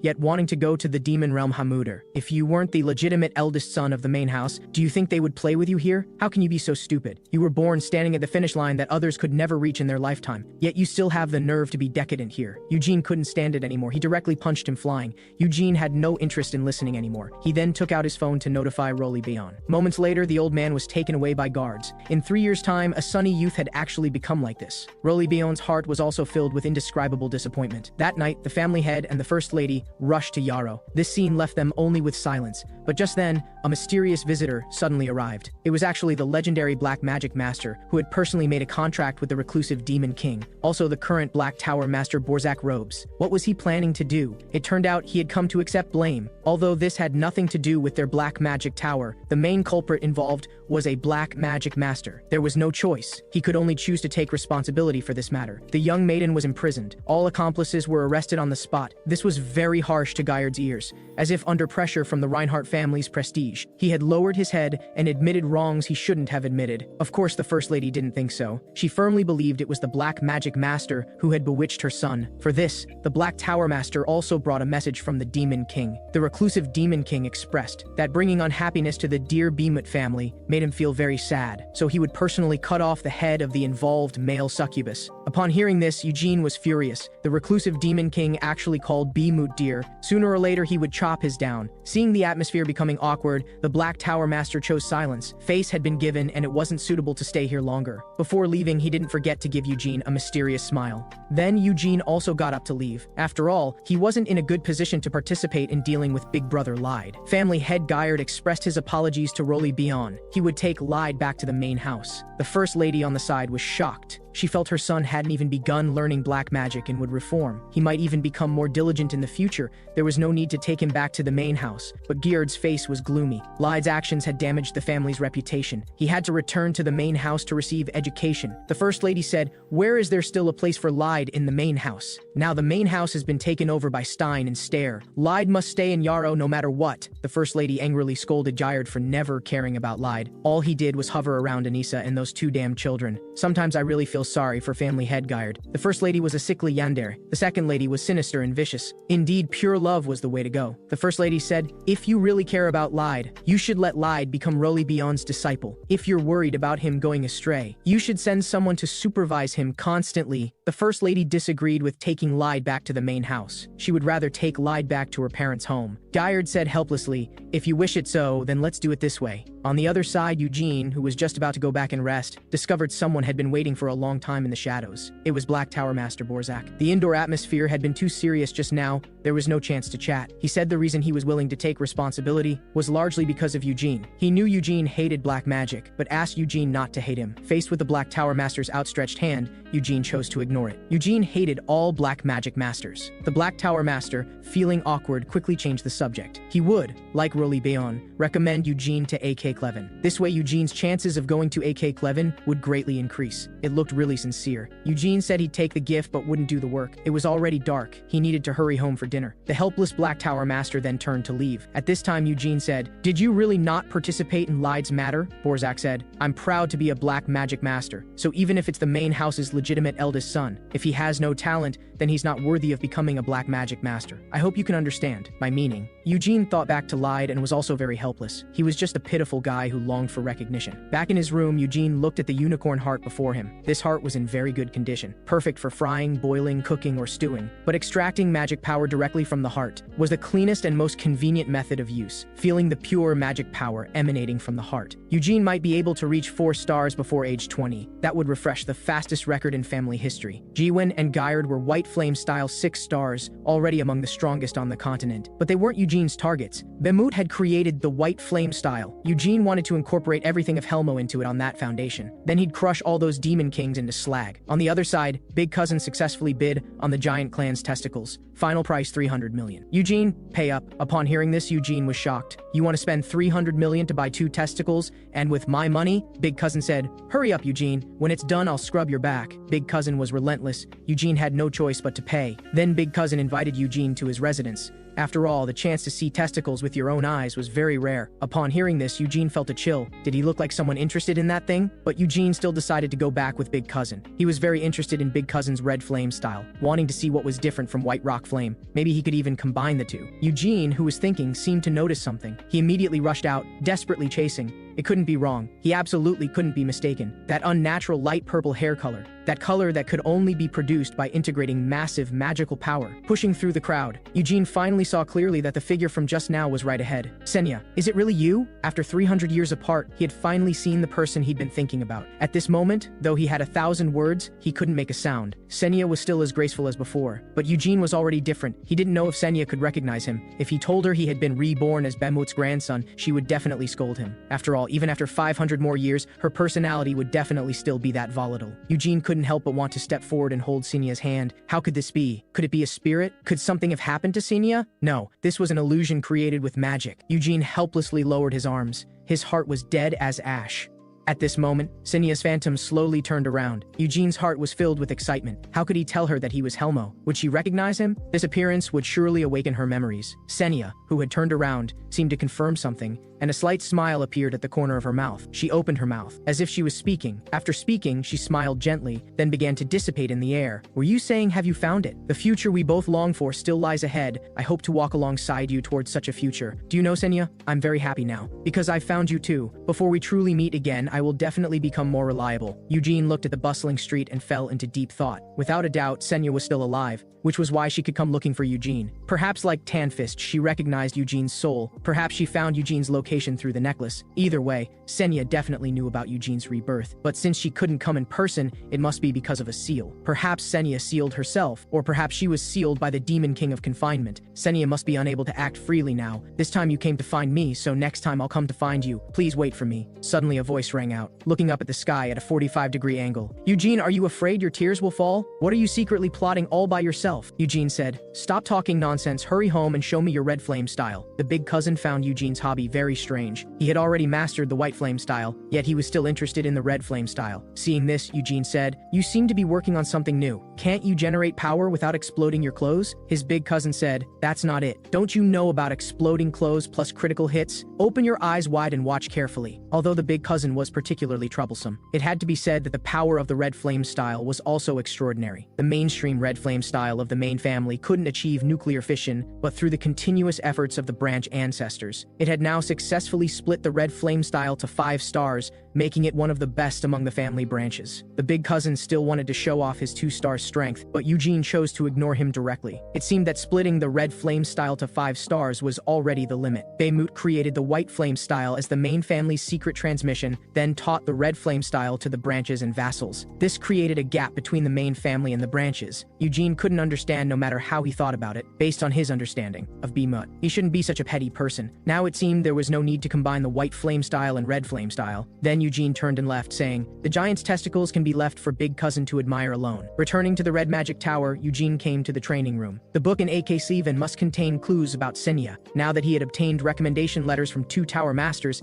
getting an entry permit shouldn't be a problem. My dear Senya, I've already waited 300 years. Waiting a little longer shouldn't matter. The moonlight sword possessed anti-magic properties, but even a single fragment could only work against low-level magic. Therefore, if his magic power wasn't broken by the fragment, that would mean his magic power condensation had exceeded the level of the white flame style. Wait for me, Senya. I will definitely become stronger. That day, the lady mage was cosplaying as Senya. Suddenly, she was told that room 166 was continuously emitting vibrations and explosion sounds. Thinking that Eugene might be playing some thrilling game, she couldn't wait to join in, but was suddenly startled by an explosion sound from inside. The lady mage hurried in and said, Master Eugene, are you all right? Is this something someone my age should be seeing? Eugene said, I'm just practicing magic power and magic. Don't make such a fuss. The moonlight sword fragment was floating quietly in the air. Then Eugene gathered his magic power throughout his body, creating several deep craters on the ground. Could this be damage caused by a low-level mage? The lady mage was directly stunned. Eugene had already achieved the fusion of white flame style and magic, and the power after fusion far exceeded magic of the same level. Combined with the assistance of the moonlight sword, the magic power released now was even more concentrated. The lady mage said, you must be tired from practicing, Master Eugene. Eugene. Would you like to rest? Unfortunately, Eugene refused. He prepared to go see Rollebion first, but Rollebion wasn't at the Magic Tower at all. Instead, he was at the Royal Library aka Sleven. Yaro's capital, Avalon,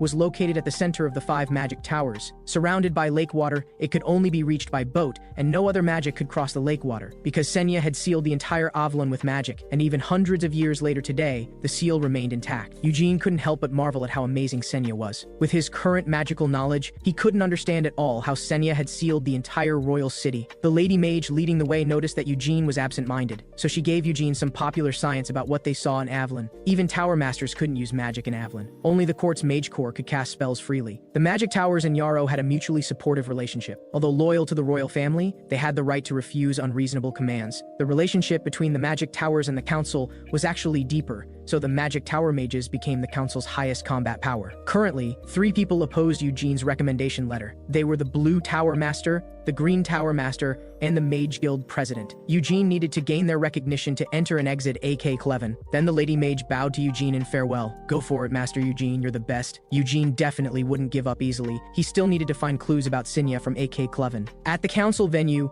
Yarrow's most powerful mages had been waiting for a long time. They were the Court Mage Corps Commander, Red Tower Master, Green Tower Master, Blue Tower Master, White Tower Master, Black Tower Master, and the Mage Guild President, whose hairstyle made people want to punch him. At this time, the person sitting in the highest position asked Eugene to raise his head. He was Yarrow's crown prince. This crown prince was no simple person, not only the first heir to the throne, but also a strong person who reached the 5th ring before adulthood. He said, "I've heard of you, Eugene Reinhardt. I heard you're talented, but casting magic is different from wielding swords and spears." He thought Eugene was just a 17-year-old brat, who definitely used the Reinhardt family's influence to make shady deals with the Red Magic Tower and Black Magic Tower. Eugene didn't care about his attitude, but politely asked what he needed to do. The Red Tower Master said, "You just need to release magic. The mages will carefully observe your magic." The Blue Tower Master then said, "Originally, we would also need to study your magic themes and papers, but I suppose you don't have such things." The Blue Tower Master's sarcasm didn't shake Eugene, because Eugene would prove himself with his own strength. Can you look down on others just by sitting up high? Can you talk nonsense just because you're old? Eugene didn't care who you were, everything was decided by strength. But at this moment, the Tower Masters on the high platform were uninterested. They had seen too many geniuses. Just the fusion of core and ring wasn't enough to make them look at him differently. As Eugene slowly raised his right hand, a magic whirlwind easily condensed in his palm. Then it transformed into magic bullets that scattered like flowing clouds. In an instant, they gathered together again, fusing into a fireball. Finally, it became a magic blade flashing with cold light. He could actually change magic so skillfully and achieve chantless casting. The Blue Tower Master said, "Eugene, can you use magic and sword aura simultaneously? Can you do it?" Eugene smiled confidently, slowly drew the storm sword. His handsome appearance made the old lady's body tremble. Instantly, the storm sword was wrapped in Eugene's exclusive white flame aura, and his left hand still maintained the magic blade. He actually used cores to replace rings and could accurately use cores. At this moment, the mages couldn't help but admire Eugene's excellence. But regarding his entry to A Cleven, they still needed to discuss it. Therefore, Rollebion asked Eugene to wait outside first. Eugene naturally had no objections. He turned and left gracefully. After Eugene left, the Blue Tower Master said, "Red Tower Master, did you really never guide him?" Although Rollebion had said it many times, the Blue Tower Master still didn't believe Eugene was self-taught, especially in just 4 months. The Crown Prince said, "He's a member of the Reinhardt family, a descendant of the great Bemut. Don't all the people on the Teyvat continent know how excellent their bloodline is?" The White Tower Master also affirmed Eugene's talent. She could see that Eugene's first ring magic had power far exceeding the first ring, though she might be more interested in Eugene's handsome face. The guild president had something to say about this matter. He acknowledged Eugene's talent, but he also felt Eugene was too young. It was too early for him to enter AK Cleven now. He still needed to go home and study hard. On the contrary, the Court Mage Corps commander was very optimistic about Eugene. He believed Eugene had unlimited potential. After all, Eugene was an adopted son of the Reinhardts and couldn't possibly inherit the family in the future. The original first heir, lied, had a scandal, and now the first successor was Stein Reinhardt. So Eugene would have to leave the main family after getting married. This was the Reinhardt family rule. The Court Mage Corps commander said, "I happen to have an unmarried granddaughter. What a coincidence." The Black Tower Master said, "Commander, you're really humorous. Are you here to be funny? I'm afraid you wouldn't even make the list." Eugene possesses qualifications recognized even by the Reinhardt main family. If he also gets Yarrow's support, his future achievements might be comparable to the Great Bemut. The Green Tower Master said, "Black Tower Master, you're praising Eugene so much. Is this your own opinion, or the opinion of the reclusive Demon King who signed a contract with you? Don't meddle too much, don't reach your hands too far, or it would be bad if they got chopped off. Hearing this, the Black Tower Master adjusted his glasses and showed a strange expression, saying, "My hands are right here. Want to chop them? Today I just want to either kill all of you or be killed by all of you." The Blue Tower Master said, "A fight? Count me in," seeing the atmosphere gradually becoming murderous. The White Tower Master stood up and said, "If we have different opinions, then let's vote." The Crown Prince quickly came out to mediate, saying the voting could start with him. He agreed to grant Eugene the AKC-11 entry permit. At the same time, Eugene, who was waiting outside, discovered that information about Senya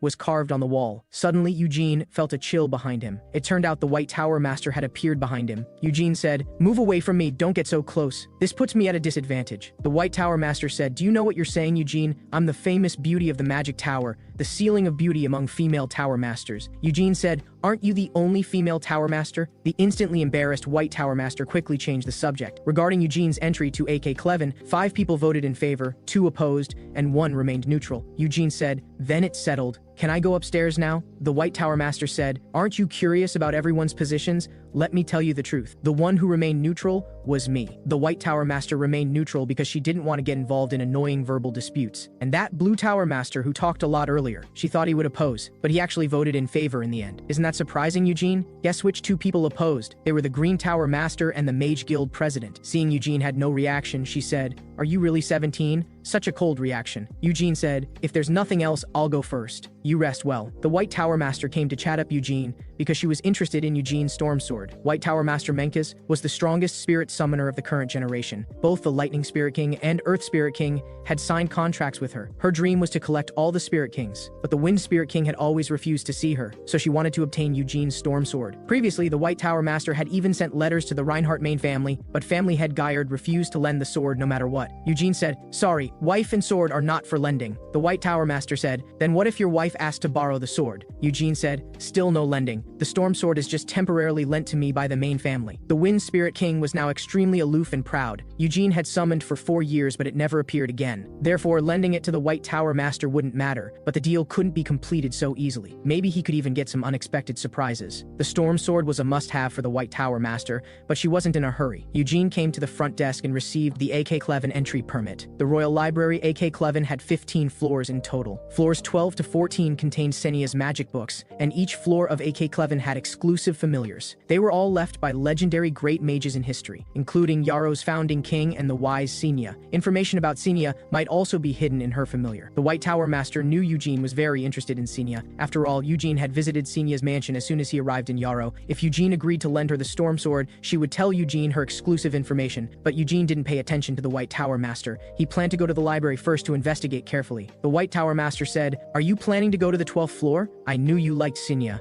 If it's you, I can accompany you." Eugene said, "No need, you can play downstairs by yourself." Hearing this, the White Tower Master was somewhat gloating. The first time seeing the truth of magic would be very shocking. She advised Eugene to prepare himself mentally quickly. It would be best to put on diapers now. The White Tower Master said, "Don't get so scared you wet yourself, Master Eugene." Eugene really didn't want to listen to her talk, so he frantically pressed the elevator button. What a nasty old lady. As the elevator door slowly opened, Eugene froze in place. This unique hair color, this appearance, he would recognize it even if it turned to ash. "Welcome to Senya's hall, Master Eugene." He absolutely couldn't be mistaken. This was exactly how Senya looked in his memory. But it was the youthful version. They had only been apart for 300 years. The goddess had left behind a child. What man could accept such a thing? And her head didn't seem very bright either. How could Senya have a child? The child said, "What are you thinking about, Master Eugene? I'm the familiar managing Senya's hall." So this was Senya's familiar. No wonder the old lady had that expression earlier. "How do you know my name? Didn't you just register your name on the first floor?" It turned out that all the familiars in AKC-11 were connected to the magic system. The little girl's name was Mel. Eugene wasn't surprised by this name, because Senya's surname was Meldine. But he didn't expect Senya would create a familiar that looked exactly like her. Eugene asked, "Are all the familiars here in human form?" The familiar said, "No, only I am special here." Rory Bell had said that magic that could create life was all forbidden. But Eugene didn't believe Senya would touch the forbidden. The familiar said, "I'm not truly alive. Lady Senya created my body with magic, and my spirit is sealed there," following the familiar's pointing direction. The scene before his eyes made Eugene's face full of amazement. He didn't understand what that thing actually was. The familiar said, "This is Lady Senya's lifelong magical essence, magic." Eugene said, "Shouldn't magic be a grimoire? That's not a book at all." The familiar said, "It is a book. Your thinking needs to keep up with the times." Eugene was speechless. worthy of being a familiar created by Senya. This proud and arrogant little expression brimming with pride was exactly the same. Eugene said, "Did Senya have this personality before she went into seclusion too?" The familiar said, "Of course not. Lady Senya was noble and elegant, just didn't like to smile much." Eugene couldn't imagine that the little girl who used to wear all her emotions on her face could eventually become noble and elegant, and write magic that transcended the era, and create a familiar with the same personality as her childhood self. He couldn't help but walk forward. He wanted to find evidence that Senya was still alive from it. Eugene said, "You're Senya's familiar, you knew she would go into seclusion, right?" However, Eugene didn't get the answer he wanted. Mel didn't know Senya's whereabouts at all. The mages of Yarrow didn't believe Mel didn't know either. They would come to search through Mel's memories every few years. Eugene understood that they searched through Mel's memories not only to find traces of Senya, if not because of Senya's magical status. They would even try every means to dismantle Mel if not for other reasons. From Mel's introduction, he learned Aklevan only made public the upper part of magic. Senya had extracted the middle and lower parts before disappearing. Mel could tell Eugene was very interested in Senya, plus Eugene was a descendant of the Reinhardt family, which made her very curious, because as far as she knew, Senya had never contacted the Reinhardt family since settling in Yarrow. Eugene was also strange. According to the Reinhardt family records, Bemut had no contact with his former companions after returning from Heimuder. Their last meeting was still at Bemut's funeral. Eugene asked, "Did Senya ever mention her former companions?" The familiar said, "Lady Senya said Moran was an idiot, said Ennis was a snake-like woman." Eugene asked, "Did she ever mention Helmo?" The familiar said, "Of course she did. She said he was just a fool, bastard, annoying person, a useless idiot even when given opportunities. Every time Lady Senya talked about Helmo, she looked very painful." Eugene said, "Then, how did she talk about Bemut?" From Mel's words, Eugene learned that Senya never talked about Bemut, never praised him, never cursed him, never even commented on him. What exactly happened to Senya back then? Also, Eugene learned from Mel's words that Senya never truly smiled happily. The reason she had the painter add a smile for her was just because someone once liked to see her smile. Hearing this, Eugene instantly felt sad. Why didn't he survive that mere fatal wound back then? Now his good brother and girl were both hanging on the wall. How could he handle this alone? He couldn't help but want to pat Mel's head. After all, she looked too much like Senya. But Mel brushed his hand away. After all, some people might look like children on the surface, but were actually over 200 years old. Head patting was very rude to her. Senya's hall didn't just contain magic. There were also many magical tools that Senya had collected. For example, Senya's favorite staff, Akasha. Eugene of course recognized this staff. He was just surprised why Senya didn't take it with her. Akasha was made from the roots of the world tree. It was the world's strongest magic staff, one of a kind. After all, the proud elves would never agree to cut the world tree's roots again. Of course, there was a story behind this. Senya had once been abandoned in the elven forest. At first, the elves didn't pay much attention, just planned to casually raise her and see. But when Senya displayed extraordinary magical talent, it was different. Therefore, she also obtained world tree roots to make a staff, and even placed a red dragon's heart as the magic core. There were only 2 staffs in the world using dragon hearts as cores. The other was named Blood Red Mary. Its owner was a lich called Bell, the one who killed Helmo 300 years ago. Now it should be in the hands of a black mage who signed a contract with a reclusive demon king. Eugene said, "Can I pick it up and take a look?" Mel thought Eugene was being delusional. Akasha wasn't something just anyone could pick up and look at. It only recognized Senya as its sole master. Eugene didn't believe it. He used all his magic power, but got no response. What magic did that Senya use? At this time, the familiar said, "You seem to really like Lady Senya." Eugene said, "No, I'm just slightly interested." The familiar said, "Are young people nowadays also dishonest?" Eugene said, "I just simply like stories from the past." The familiar said, "Then you should also like that book." Then she turned around,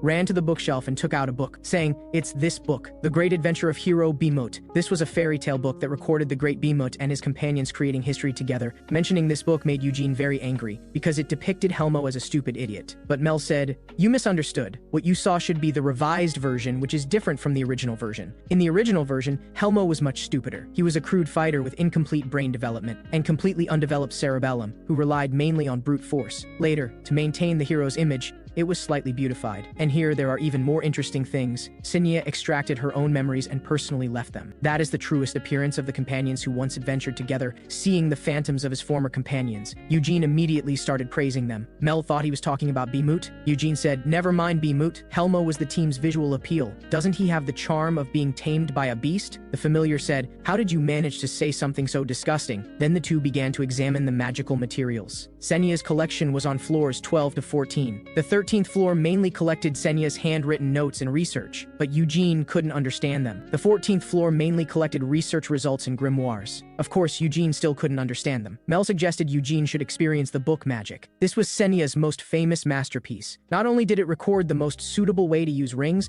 it could also enhance magical power, achieving multiple magical constructions from molecular structures, inputting and preserving magic in unconscious states, including the ideal driving method for rings. That was the essence of the book magic. Eugene listened in confusion, having no idea what she was talking about. The familiar said, "Fools can't understand it. If everyone could understand, it couldn't possibly be the greatest grimoire in history." Eugene said, "You say it's a book, then tell me how to read this book." The familiar raised her hand and said, "Very simple." Eugene copied her gesture and raised his hand. Although he could continuously input magic power, it seemed like nothing was happening. But in the next second, Eugene felt as if he was in the middle of a lake. In an instant, he began to fall rapidly. He couldn't distinguish between east, south, west, and north at all. This feeling was like a dream, but also not like a dream. Although conscious, he couldn't move his body. He just felt extremely powerless. This was an ocean of magic power. This was a scene Eugene had never seen before. Just moments ago at the bottom of the sea, in a flash he was floating in mid-air. As the tide receded, it revealed an enormous ring, which instantly split into even more rings, dense and endless, infinite. Then Eugene began to fall rapidly. When he regained consciousness, he found himself already lying on the ground. Although he couldn't understand it, he felt greatly shocked. What exactly had Senya created? Mel beside him was now grinning mischievously. She thought Eugene performed quite well, just foaming at the mouth and fainting for 2.5 hours. The Blue Tower Master and White Tower Master had been directly scared to the point of wetting themselves back then. Eugene couldn't help but recall the White Tower Master's warning. It seemed that was the voice of experience. The familiar said, "What are your thoughts after experiencing magic?" Eugene said, "It's not a matter of thoughts, it's something very magical." Obviously, Eugene was just a fool. Senya had once reached the ultimate 9th ring of magic, but she didn't give up practicing. Through continuous exploration and research, she broke through her own limits and defined this new realm as the Eternal Void. Since then, the Eternal Void became the ultimate goal for mages, but no one had ever succeeded. The Eternal Void could split rings and form cycles. It was the ideal perfect driving method. Spell cooldown was halved, and power was doubled. A Senya at this level could completely fight the Demon King alone. This made Eugene fall into deep thought. Not just Senya, including Anis, Morin, and Bamut should all have become stronger, but why didn't they challenge the Demon King again? Something must have happened that he didn't know about. It must be. And just as Eugene got out of the elevator, he was stopped by the White Tower Master. This time, she was determined to get Eugene's Storm Sword. She even wanted to make some trades with Eugene. Seeing the situation, Eugene smiled crookedly. If you want to talk about this, he wasn't sleepy anymore, but he really wasn't interested in magic staff or anything like that. Rory Bell on the side said that thing was only fit for propping up table legs. The White Tower Master said angrily, "What are you doing causing trouble on the side?" Rory Bell said, "You already have 2 Spirit Kings. Why are you still so greedy?" The White Tower Master said angrily, "What's wrong with a woman wanting more men?" Actually, Rory Ann was afraid the White Tower Master would change sides after gaining power. After all, Yaro's political situation was now turbulent. But this woman clearly had no brains and shouldn't be a concern. If not for needing help, the White Tower Master would probably beat him up right now. At this time, Eugene said, "I thought about it. I don't want the magic staff." The White Tower Master said, "You talk as if I was going to give it to you. At most, I would just lend it to you." Eugene said, "Then forget it. Let's not make a deal." These two guys were really annoying. The White Tower Master said, "How about this? Lend me the Storm Sword for 1 week. I'll lend you the magic staff for 7 years." For the White Tower Master, the Wind Spirit King was a must-have. That was her lifelong pursuit, her eternal dream. At this time, Rolibeon also mentioned that the White Tower Master had a very precious item. The White Tower Master quickly covered his mouth and said, "Can you shut up?" Eugene said with interest. "What is it? I'm a bit curious." Rolibeon said, "It's the Dark Cloak." The White Tower Master said angrily, "I told you to shut up." Rolibeon said, "As far as I know, you haven't used the Dark Cloak in nearly 10 years. Rather than letting it mold at home, wouldn't it be good to take it out for exchange?" Eugene said, "I don't want to exchange. I'm just curious what the Dark Cloak is." The White Tower Master said, "It's just an ordinary leopard print autumn coat, that's all." Rolibeon said, "The Dark Cloak is a high-level spatial magic tool. It can directly transfer frontal magic attacks." The White Tower Master said, "It doesn't have such functions at all." Rolibeon continued, "The cloak surface also has high-level protective magic. All attacks below the 5th ring are easily handled. The cloak also has an independent space inside, allowing random storage and switching of multiple weapons. It's so convenient." Eugene said, "Well, I'll take a bit of a loss and trade for this Dark Cloak instead, but I need to ask the main family first." The White Tower Master said, "You're thinking quite beautifully." Eugene continued, "I seem to have overused my brain a bit in AK Claven earlier, so I should find a place to rest first." Rolibeon said, "What a coincidence, there's a newly opened bathhouse right ahead. How about we go to the 3rd floor to relax? I'll call to reserve spots right now." The scene immediately became awkward. The two directly ignored the White Tower Master. The thoroughly outmaneuvered White Tower Master had nothing to say and could only be forced to to agree to lend the dark cloak to Eugene. Eugene said, I know you're anxious, but don't be anxious yet. I still need to ask the main family first. At this point, the White Tower Master was nearly going mad. She really couldn't take it anymore. After learning about the situation, family head Geir didn't object to lending out the storm sword, but someone from the Reinhardt family needed to oversee it. So this is the dark cloak? Pretty cool, right? I'd probably look cooler wearing it than you do. Eugene could always easily infuriate the White Tower Master. She now got a headache just seeing Eugene. Not wanting to talk anymore, the White Tower Master hurriedly changed the topic. She was quite curious about who would come to oversee. From what Eugene knew, Jiwon would come, along with the black envoys of the Reinhardt family, who were called the Hounds. They were the guardians of the family rules. A year ago, Jiwon officially became one of them. The white envoys of the Reinhardt family only served the main family,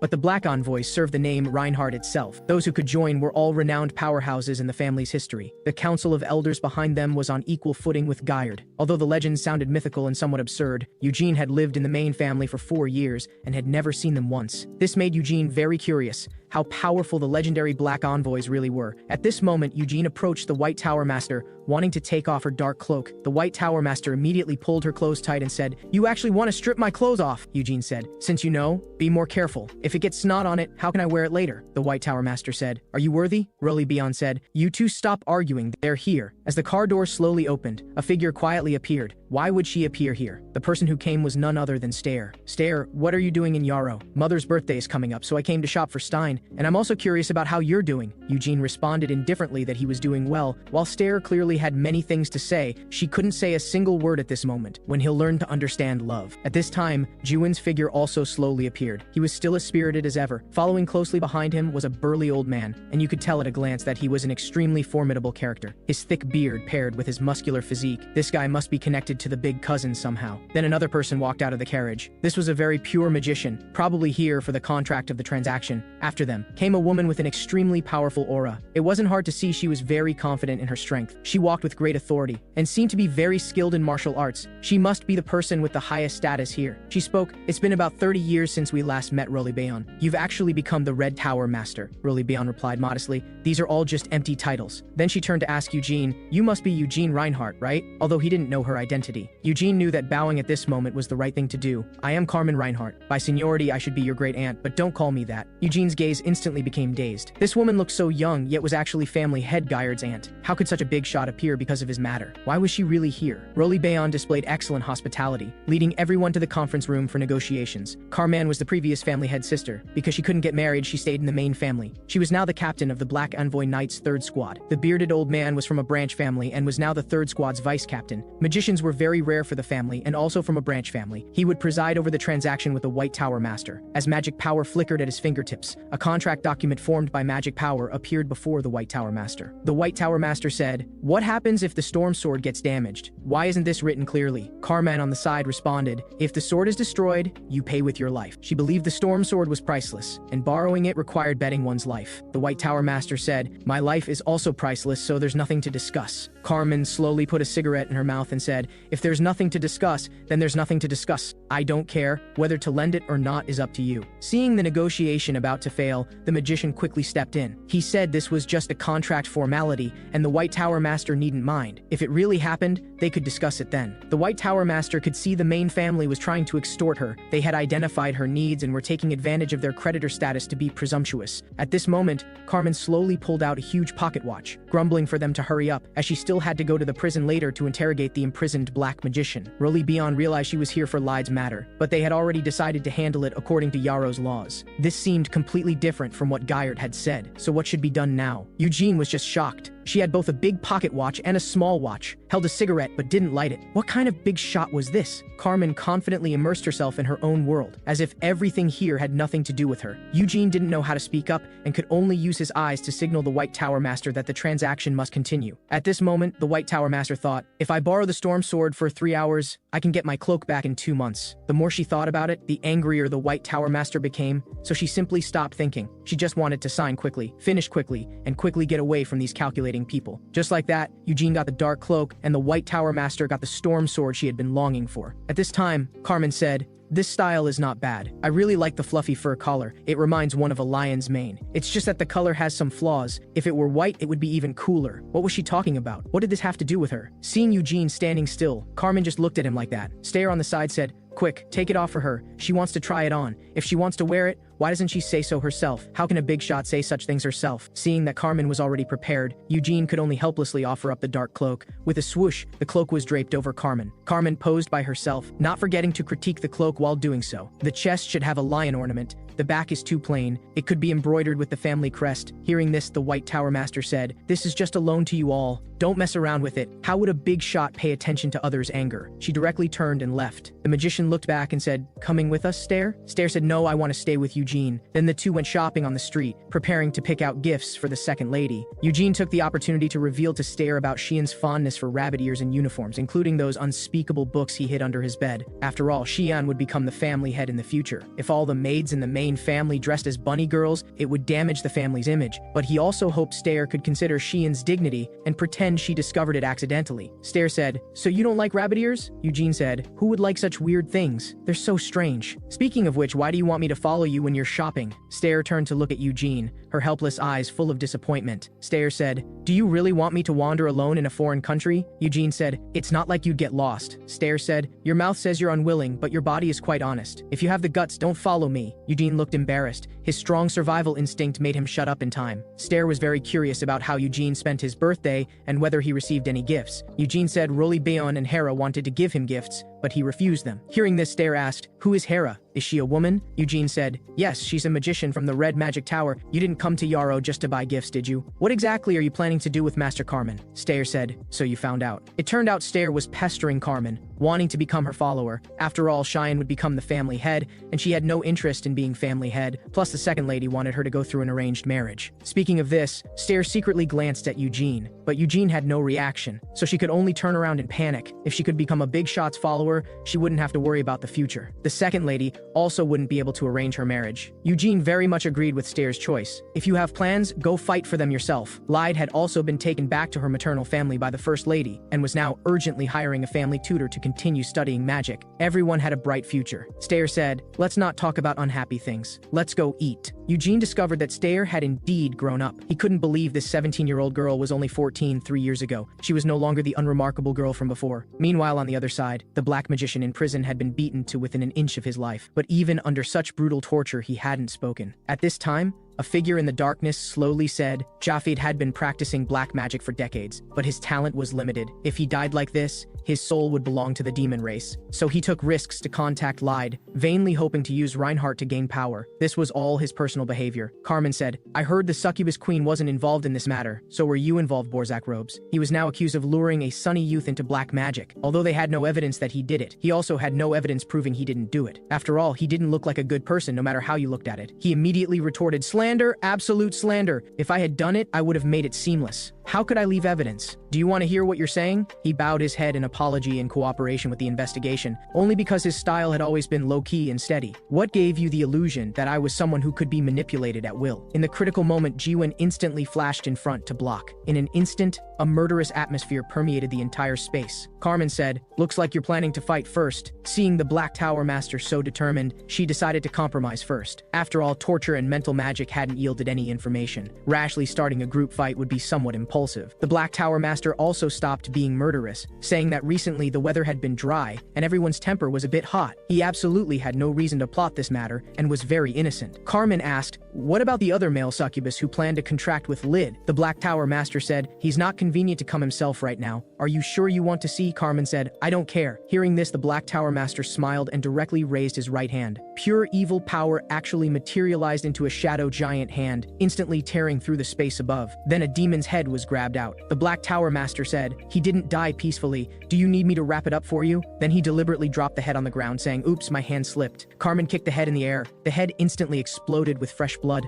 The flying blood splattered onto the Black Tower Master's face. Then Carmen also called the knights to leave, saying, "I hope this matter really has nothing to do with you. Also, don't contact Eugene Reinhardt." The Black Tower Master said, "Only the reclusive demon king can control me. If you have nothing else, you should go back and rest." Carmen didn't pay attention to the Black Tower Master's words. After all, there was currently no evidence that he did it. She suspected it was another black magician who had contracted with the reclusive demon king, Amelia. This woman had always been coveting the Black Tower Master position, and was also trying to incite war between Nahama and the Hill Empire. If the Hill Empire prepared for war, then the Reinhardt family would also participate. Then the logic of seducing the main family's eldest son would be complete. Of course, this was currently just speculation without evidence. Carmen asked what would happen if they had fought with the Black Tower Master just now. Jiwon felt that except for Carmen, they would all die there. He really wasn't good at fighting magicians. Carmen was also worried about team casualties, so she didn't make a move. Otherwise, how could the proud Carmen be so approachable? Although Lid returned to the First Lady's maternal family, he would have to live under the Black Envoy's surveillance for the rest of his life. I heard the First Lady was hiring a family magic tutor. They couldn't rule out the possibility of the mastermind contacting Lid again. Jiwon never understood why a youth who loved magic so much would be obsessed with black magic. Hopefully, after returning to his maternal family,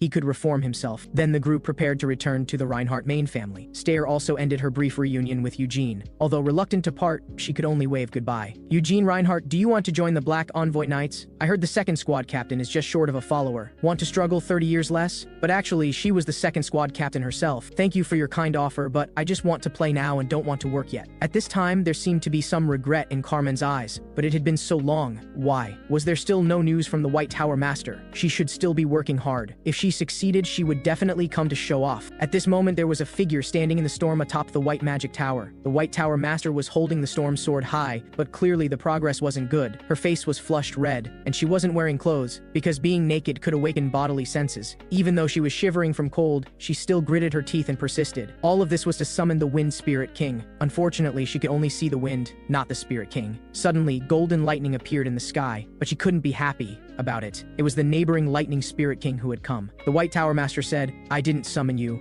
What are you coming out for?" The Lightning Spirit King said, "The Wind Spirit King asked me to give you a message. Go home quickly and stop acting like a hooligan on the tower top." The White Tower Master said, "I am history's strongest spirit summoner. Come out and face me personally. Why send messages through others?" The Lightning Spirit King just felt speechless and directly sent down thunder. The thunder struck the White Tower Master. After being struck by lightning, the White Tower Master collapsed to the ground. Actually, the Wind Spirit King would never contract with the White Tower Master. The Wind Spirit King wanted to go to the demon realm that no one had ever conquered. That was a promise he couldn't forget for hundreds of years. 10 days later, the White Tower Master appeared before Eugene looking completely dejected. "I'm standing right in front of you. Tell me how I'm different from before. Taking on another male elemental king also requires moderation. You're deliberately mocking me here, aren't you? When I go crazy, even I'm afraid of myself." The trembling Eugene didn't dare to say anything. Then the White Tower Master kept cursing the Wind Spirit King. Mel, who couldn't stand it anymore, suddenly jumped down from her chair and walked angrily toward the White Tower Master. "You need to keep quiet here, old lady." This address instantly drove the White Tower Master mad. Eugene on the side exclaimed that he couldn't take it. When she went crazy, she was indeed terrifying. It seemed the contracting situation hadn't gone smoothly. "If the loan is for 7 days, then the Dark Cloak will be loaned to me for 10 years. If you return the Storm Sword now, I can give you a 10% discount. I'll count it as 9 years. Hearing this, the White Tower Master instantly froze. 9 years? The White Tower Master tremblingly handed the Storm Sword to Eugene. This was really a huge loss. "You must wear my dark cloak well. When it gets cold, remember to put on extra clothes.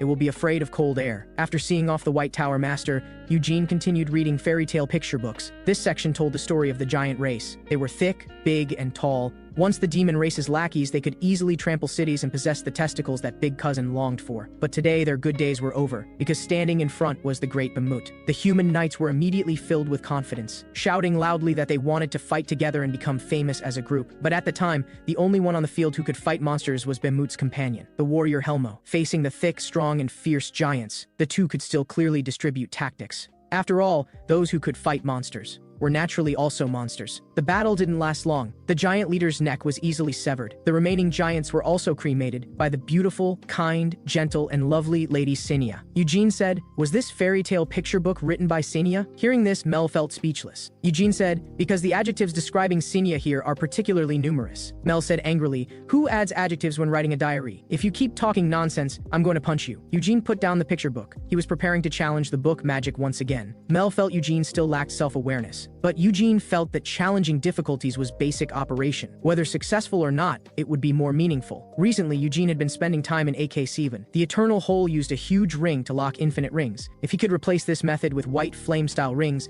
the power would be greater. In his previous life, when he was still Helmo, he could create his own cultivation method with just cheap street goods worth 9.99, accelerating magic power eruption through internal explosions, easily severing the giant leader's limbs. His combat instincts even earned Bamut's admiration. Now reborn, Eugene's talent was top tier. Even seeing the eternal hole now wouldn't make him lose consciousness. He could completely see clearly that absurd magic power movement. Then he could definitely recreate the eternal hole using the white flame method. Time flew by, and 2 years later, Eugene had reached 19 years old. He was still working as hard as ever. Mel said, "It's already mealtime. Why aren't you going to eat?" Eugene was indeed a bit hungry at this time, but he had inspiration right now and was writing as if divinely inspired. After all, he needed to complete his thesis early, but Mel didn't want him to work so hard. Ordinary magicians needed decades to organize their magic thesis. She felt it was still too early for Eugene and that he should focus on cultivation for another 10 years. Eugene said, "Our Mel is really cute." This instantly made Mel blush, but she was actually over 200 years old. She felt Eugene should be more respectful in how he addressed her. So Eugene said, "Our grandma Mel is really cute. Maybe I should just kill him after all." But Eugene knew Mel actually couldn't bear to let him leave. In these 2 years, Roly Bion had made Eugene his disciple. For 2 years, Eugene spent half his time in AK7 and half his time learning magic with Roly Bion. His level of effort was unmatched by anyone. Actually, Eugene's thesis could only be understood by himself, or rather, others could understand it but couldn't learn it. Eugene used white flame-style stars to replace rings to simulate the eternal hole. Ordinary magicians didn't know white flame style. Those in the main family who used white flame style couldn't understand it. Roly Bion tried to simulate it using other methods and almost ruined himself. Now Eugene had reached white flame style 4 stars, then made magic power explode continuously like in his previous life as Helmo. The rotating white flame style would firmly lock the surging magic power. This was ring flame style. Magicians who first encountered the book Magic all frantically wanted to understand and explore further, but after realizing their limits,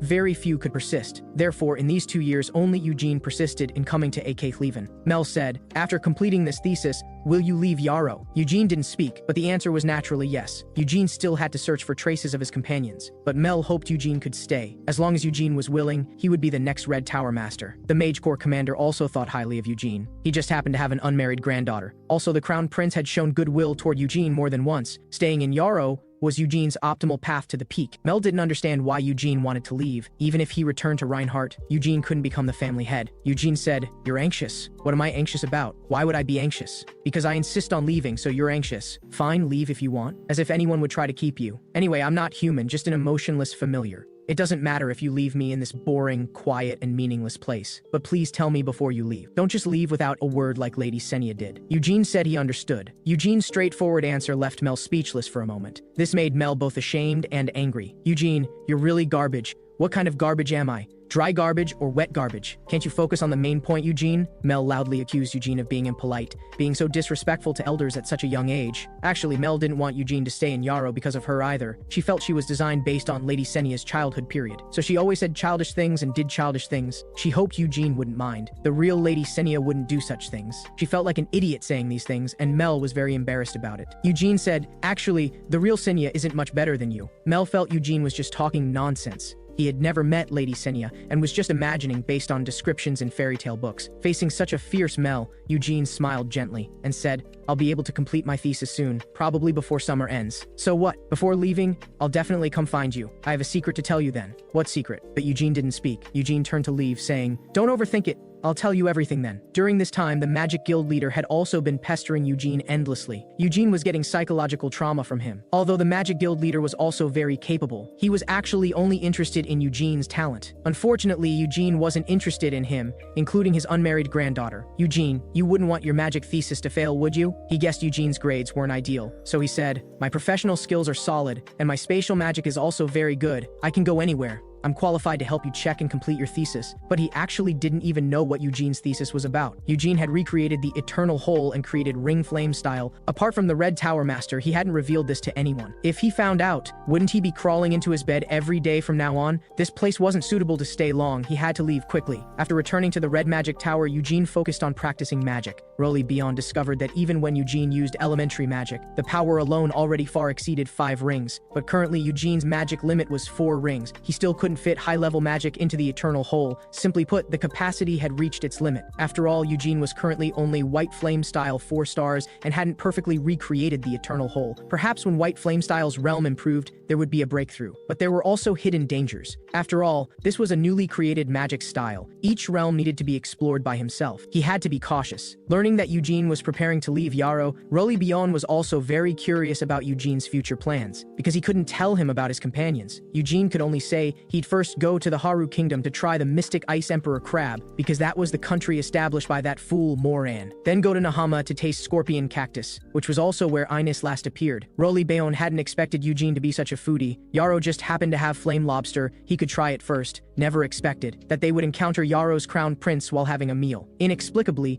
the three formed a table together. The crown prince expressed great apology for disturbing their meal, so he'd keep it short. He hoped Eugene would stay in Yarrow. He promised to make Eugene the leader of the court magic guild. Of course, only after he became Yarrow's king in 10 years. This statement left Roly Bayon speechless. The current king was still alive and kicking. Wasn't he risking his life talking like this? The crown prince hurriedly clarified that he was the first heir to the throne, and the king had already agreed. You could only say this crown prince was too young. Who would wait 10 years for his promise? So Eugene refused. You don't even understand my magic realm. It's still too early to talk about this now. The crown prince said, the reason I don't understand is because you've hidden it too well. But why hide it? Could there be reasons you have to hide? So he boldly speculated. He could see Eugene's body was full of magic power, and the magic quantity already far exceeded 5 rings. He continued asking, you understood the eternal hole in the book magic, didn't you? Eugene said, must I answer you? The crown prince said, saying that is worse than directly denying it. This way of speaking that neither admits nor denies was very much in line with Eugene's low-key and steady style. Although Eugene had no interest in the position of Mage Corps commander either, he no longer had worldly desires. Then the crown prince threw out another ace. As everyone knew, Sinya completed 3 volumes of magic. Akleven only preserved the first volume. The remaining 2 had always been kept in the royal palace's treasury. Now both Eugene and Roly Bayon couldn't sit still. But according to Mel, the remaining 2 volumes of magic were taken away by Sinya. So when did the royal family start keeping them? Facing Eugene's question, the crown prince quickly explained that the royal family kept copies given by Lady Sinya. The royal family didn't know where the originals were now. Of course, he wouldn't show them to Eugene now.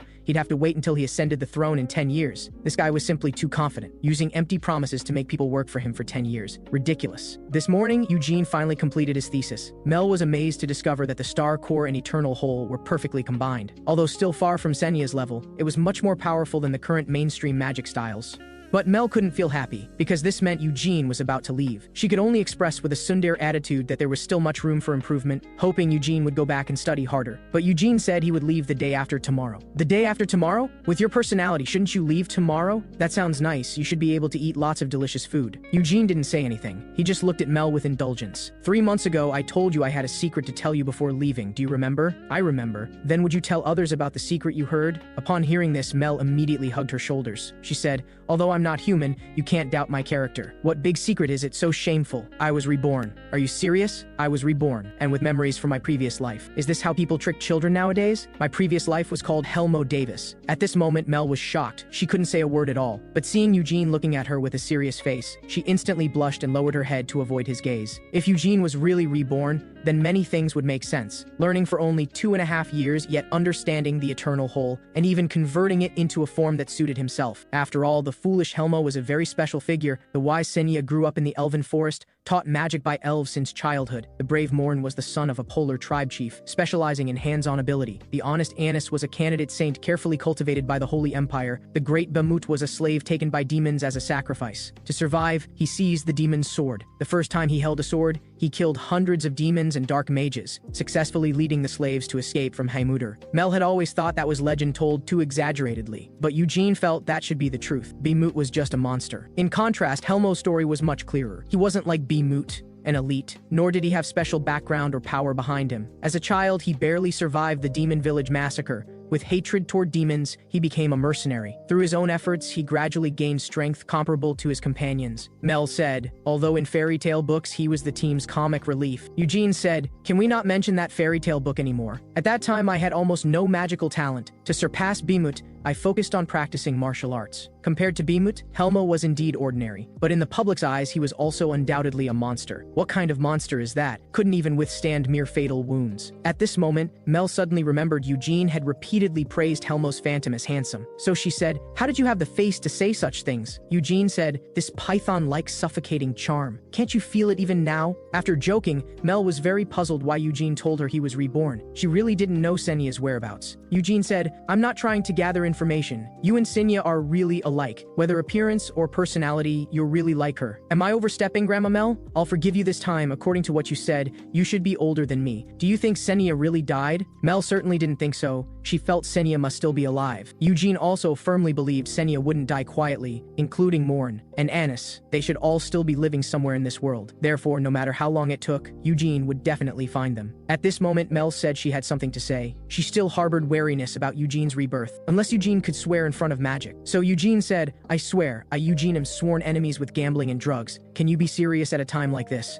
I swear by my soul, I Eugene Reinhardt am the reincarnation of Helmo Davis. As soon as he finished speaking, Mel's eyes along with the magic simultaneously burst into light, as if verifying Eugene's oath. Then Mel said that, since Lord Senya's disappearance, many mages had analyzed her in magic, but they still couldn't detect the information recorded deep within the magic, including today's conversation content would also be recorded there. She also had intelligence to share with Eugene. Senya's disappearance had omens. A week before she disappeared, she suddenly cried out in pain and collapsed. Her other familiar had been killed. Mel had never seen Senya so angry, because this meant Helmo's grave had been invaded. Eugene had never thought he would actually have a grave, and didn't know who had dug it up. Mel had never told anyone about this. She didn't want to cause trouble for Lord Senya by saying something she shouldn't, but if Eugene was Helmo's reincarnation, she thought he should have the right to know. Usually those who died from lich curses would have their bones scattered. Eugene thought he wouldn't be an exception either. But since his soul could reincarnate intact, did it mean his body hadn't disappeared either? All this must be because of Senya. Eugene talked with Mel until deep into the night before leaving Akleven. Never thought he'd have a day when he couldn't find his own grave. It should be a place related to himself. Definitely not the reclusive Demon King's castle. Then it must be his hometown. Just as Eugene was thinking, the Black Tower Master appeared silently behind him. Actually, Eugene had noticed long ago, but kept pretending not to see. Unexpectedly, he still insisted on coming over to chat. The Black Tower Master knew Eugene was preparing to leave Yarrow the day after tomorrow, heading to Luhale. This made him a bit worried, because it was very close to the demon realm Heimutter. So what? The Black Tower Master said the Reinhardt family status didn't work well over there. Heimutter had 2 demon kings, including some who didn't submit to the reclusive demon king's discipline. You mean the Destruction Demon King is preparing to start a war? The Destruction Demon King was the #1 demon king. In his previous life, Helmo had seen him in action once, but even now he couldn't judge what he had actually seen at that time. He only remembered a color moving on a vast plain.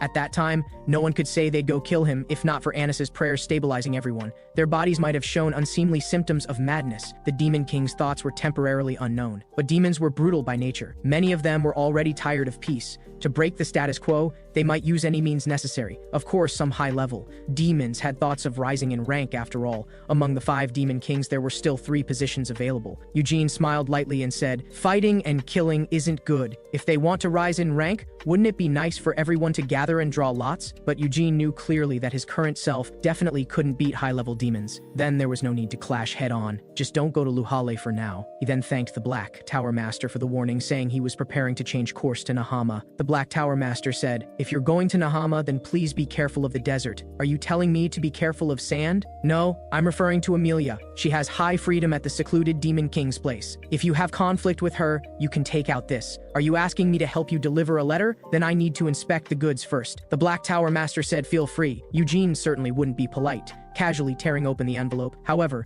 after opening the envelope, it was actually empty inside. You better give me a perfect explanation. The content doesn't matter. This is my handwritten letter. When you're being beaten, taking it out should save your life. Showing courtesy without reason means either treachery or theft. But the Black Tower Master said he just wanted to make friends. You don't like men, do you? Hearing this, the Black Tower Master was speechless. Everyone has different preferences, let's just part ways here. Seeing the conversation taking a strange turn, the Black Tower Master quickly raised his hand to interrupt Eugene. He just saw potential in Eugene. Very pure thoughts, absolutely no improper intentions. Eugene said, I'll take the letter, but I won't date you. If there's nothing else, I'm preparing to go home for dinner. Although the Black Tower Master occasionally jumped out to make his presence known, everyone knew that black mages definitely weren't good people. The next evening, the Blue Tower Master came as promised to attend Eugene's farewell party. He was very surprised that Eugene would invite him. For instance, those who liked getting under blankets, the ugly ones, and the annoying ones didn't come. Indeed, being human depends on peers for contrast. Although Eugene was a rare genius, the Blue Tower Master wasn't interested. Speaking of which, the Black Tower Master and Blue Tower Master had once studied under the same teacher, but whether in the past or now, no one had ever been able to understand the Black Tower Master's true thoughts. Decades ago, he was already a very excellent mage. Without accident, he would surely be the next Blue Tower Master. But one day he left alone. When he returned, he had become a black mage, and took control of the Black Magic Tower. Perhaps it was for pursuing power. After all, human magic ultimately couldn't compare to Demon Kings. He said, I heard you're planning to go desert touring. That's not exactly a tourist destination. information, it's best to hide your identity after entering. The Blue Tower Master bluntly said the desert was currently very chaotic. Several days later, Eugene, who had left Yarrow, finally arrived at the desert. The dark cloak could not only change its appearance at will, but also adjust temperature according to the owner's senses. It was just that convenient, truly worthy of being the #1 divine equipment for home travel and deception. Give the White Tower Master a thumbs up. According to the map given by the mage, his current position was the easternmost part of Nahama. Just heading west should lead him to Turas, Helmo's former hometown. Over the past 300 years, the desert's territory had continuously expanded. Small countries like Turas had long been swallowed by the desert. This was also the desert sorcerer's method of invasion and expansion. Wherever sandstorms blew, they would go there to plant flags. Their ambition was as endless as sandstorms. Even after 300 years,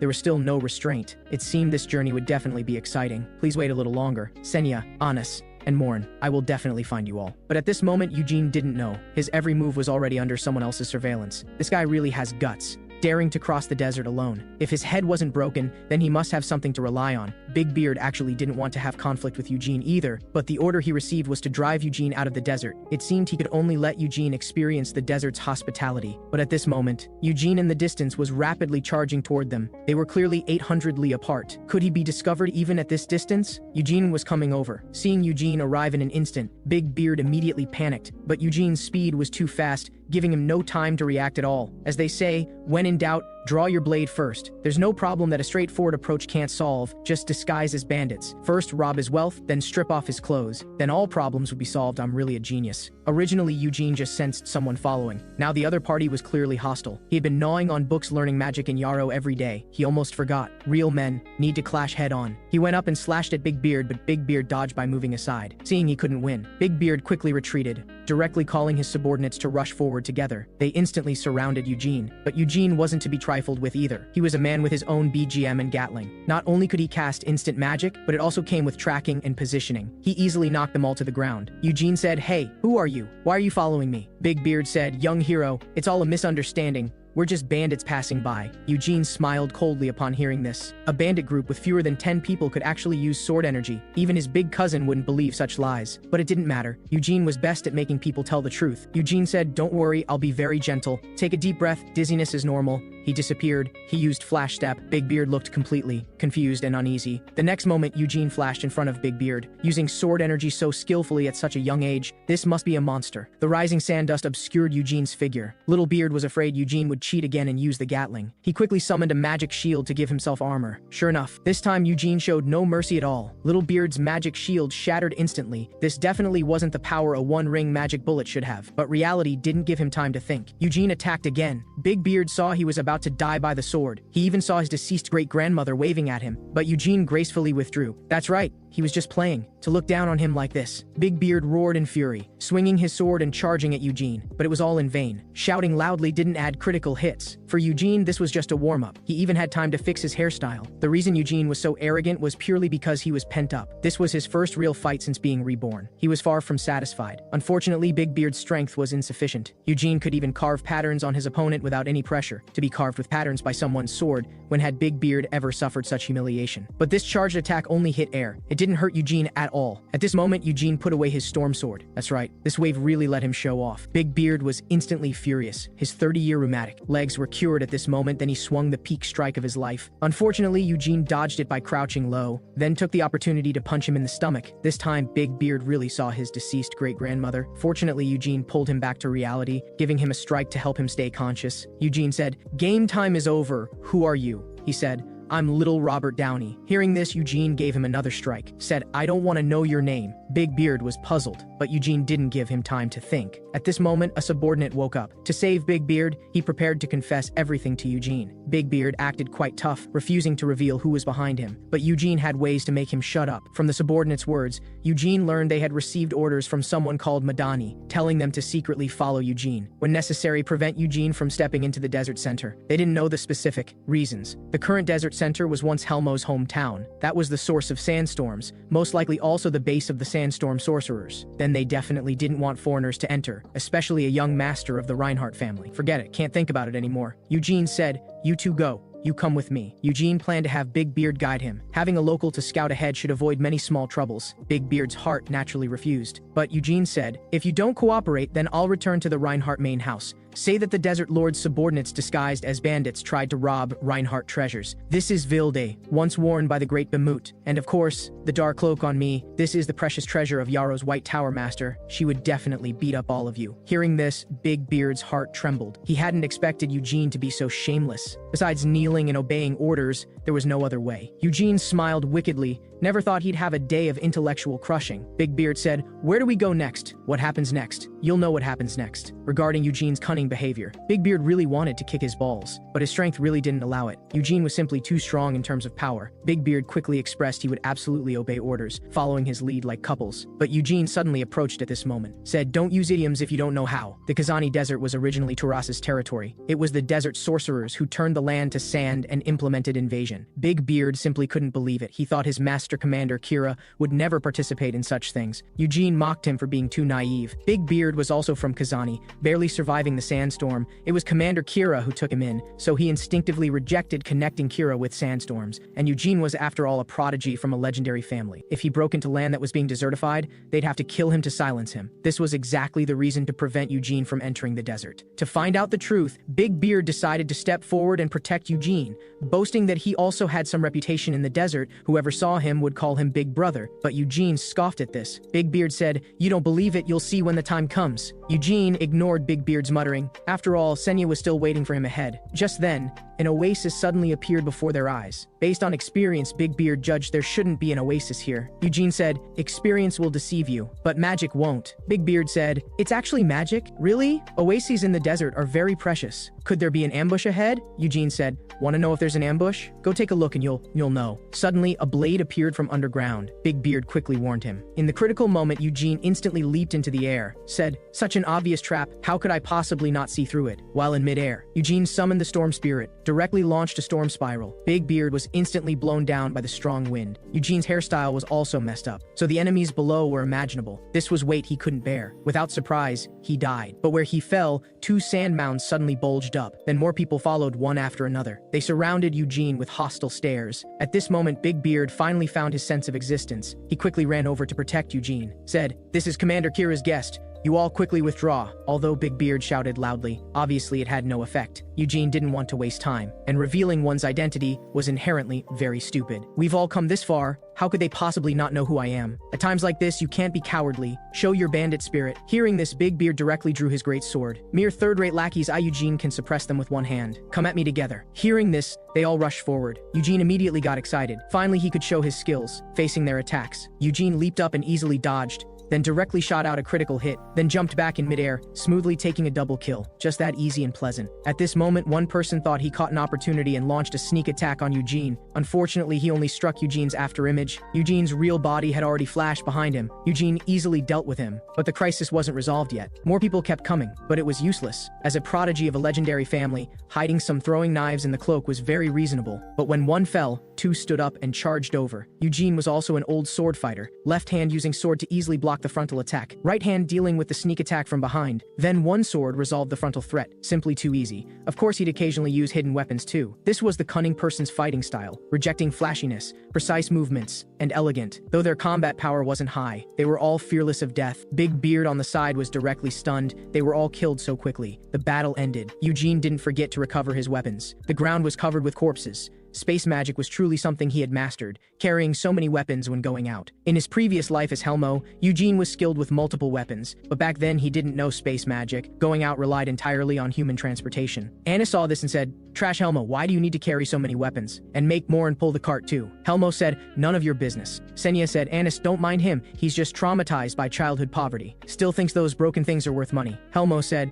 "Weapons are a warrior's life, I may not use them, but I can't not have them, and Morin's axe is the heaviest. And you, don't you also put a bunch of holy water in there, you're just being pretentious." Senya, "What are you showing off about? Can't you use magic to put those things away?" Senya said, "Helmo, you big fool, you said you wanted to personally carry them yourself." Helmo turned to Bimut and said, "What are you laughing at, Bimut? Why don't you pull the cart?" Bimut said, "There's none of my stuff there. Why would I pull the cart?" Helmo said, "Yeah, you're so noble, you know space magic. You really should die, Bimut." Now thinking of his former companions was truly full of sweetness. If he had a dark cloak back then, Senya would definitely cry with envy. Eugene, coming back to his senses, coldly glanced at Big Beard. Eugene said, "The team fight ended, and now you come over." Big Beard said, "I was really trying to dissuade them just now." Eugene said, "I brought you hoping your master would be polite to me for your sake. Didn't expect you to be useless. You should just go wherever you're supposed to go, whether for other purposes or to find out the truth." Big Beard still planned to stay by Eugene's side. Eugene didn't care either. But the reason for bringing him definitely wasn't because traveling alone was a bit boring. But just then, the ground suddenly trembled. Eugene instantly leaped into midair. The fallen corpses suddenly glowed with bloody red light, as if something eerie was about to emerge. This was being used as sacrifices at summoning magic. Deep underground, massive magical power suddenly surged. Eugene was also shocked seeing this. A huge tornado struck. Fortunately, he could fly. But people's sorrows don't connect. Big Beard shouted, "Help! Help!" This suddenly appearing sandstorm was obviously abnormal. Strangely, it felt somewhat familiar. Back then, Big Beard didn't have a beard yet. It was this kind of sandstorm that destroyed his hometown. Thinking of this,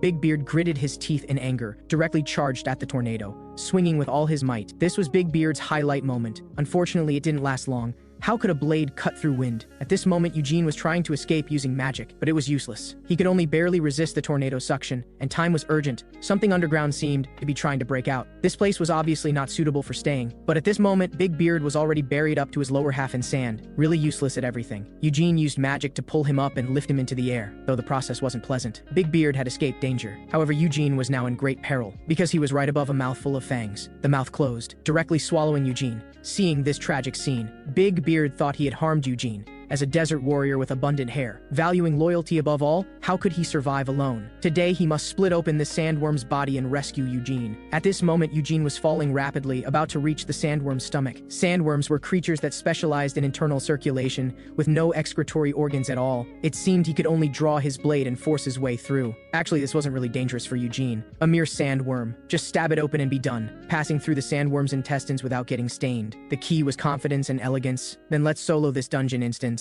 The sandworm with a breakthrough open behind it quickly fled. Actually, the summoning magic only summoned the sandstorm. The sandworm originally lived underground in this area. This creature usually lived deep underground in the desert, building underground mazes. Senya once said, "Mages all loved sandworms. When they needed a secret base, they would find a sandworm, then wait about half a month before killing it, easily obtaining an underground city." Eugene said, "Who would want to live underground? Are you planning to change profession to witch?" Senya said, "When will you illiterate grow a brain?" Had to say, still need to thank Senya's previous popular science. Otherwise, encountering this situation, Eugene really wouldn't have a solution. Maybe this underground city could even connect to Helmo's hometown. On the other side, the unconscious Big Beard finally opened his eyes. Before him were several people who obviously had bad intentions. His current state also seemed somewhat embarrassing. Regarding Big Beard's behavior, the other party expressed great admiration. Using just a small steel knife to solo a sandworm made them brothers have to work hard to save him. Of course, this wasn't charity. They just wanted to know some information. Why did that Reinhardt young master insist on coming to this barren desert? Also, why did Big Beard, this lackey of Trash Commander Kira, betray and become Eugene's guide? When he appeared, he was clearly there to rob. Was he so easily turned? Big Beard certainly wouldn't confess honestly. He now just wanted to know if that Oasis illusion and sandstorm were all created by their magic. The other party said, "Seems you haven't figured out the situation yet. Sandbinding technique." Suddenly, Big Beard felt pressure all over his body. The other party said, "There's an old saying in Yarrow, those who understand the times are heroes. I think you don't want to suffer physical pain either." Facing the other party's aggressive pressure, Big Beard chose to curse them head on. He now seriously suspected his hometown was destroyed by this bunch. The other party looked displeased, said, "You really are refusing a toast only to drink a penalty," then showed an evil smile, then clenched his hand, strengthening the sand binding technique. Big Beard cried out in pain. Another person said, "See, asking is pointless," still not cooperating. "Just shoot him." "Shoot him? Can't we try asking again?" While they were discussing, a handsome guy quietly appeared behind them. It was that Reinhardt young master. They were shocked by Eugene's sudden appearance, hurriedly activated their Byakugan to look into the distance, only to see that their large group of subordinates had already been completely wiped out. At that moment, the Big Beard shouted, "Help me!" Eugene said, "I know you're in a hurry, but don't panic just yet. Which one of you wants to go first? I have many things to do. I'm pressed for time." The opponent said, "Who dies first is hard to say." Then he began casting Quicksand Torrent, just when it seemed he would be engulfed by the quicksand. But Eugene remained completely calm. He simply pulled out a fragment of the Moonlight Sword and casually tossed it, then calmly put on his hood. The crisis was resolved. Elegant. Truly elegant. When the dust settled, except for being a bit dusty, Eugene was completely unharmed. Without any magical fluctuations, he had dispelled the magic. They couldn't understand the principle at all, but they not panic. 3 against 1, they felt they had a huge advantage, since they decided to fight. Then then life and death would be left to fate. Sandstorm burial. At the critical moment, Eugene once again brought out a fragment of the Moonlight Sword. Actually, besides possessing anti-magic properties, it was also a rare hidden weapon. It directly hit the opponent's forehead. The opponent collapsed immediately. Eugene gathered all his magical power and burst forth instantly, then followed with a flash step. This was a palm strike descending from heaven, but they didn't intend to sit and wait for death. While Eugene wasn't paying attention,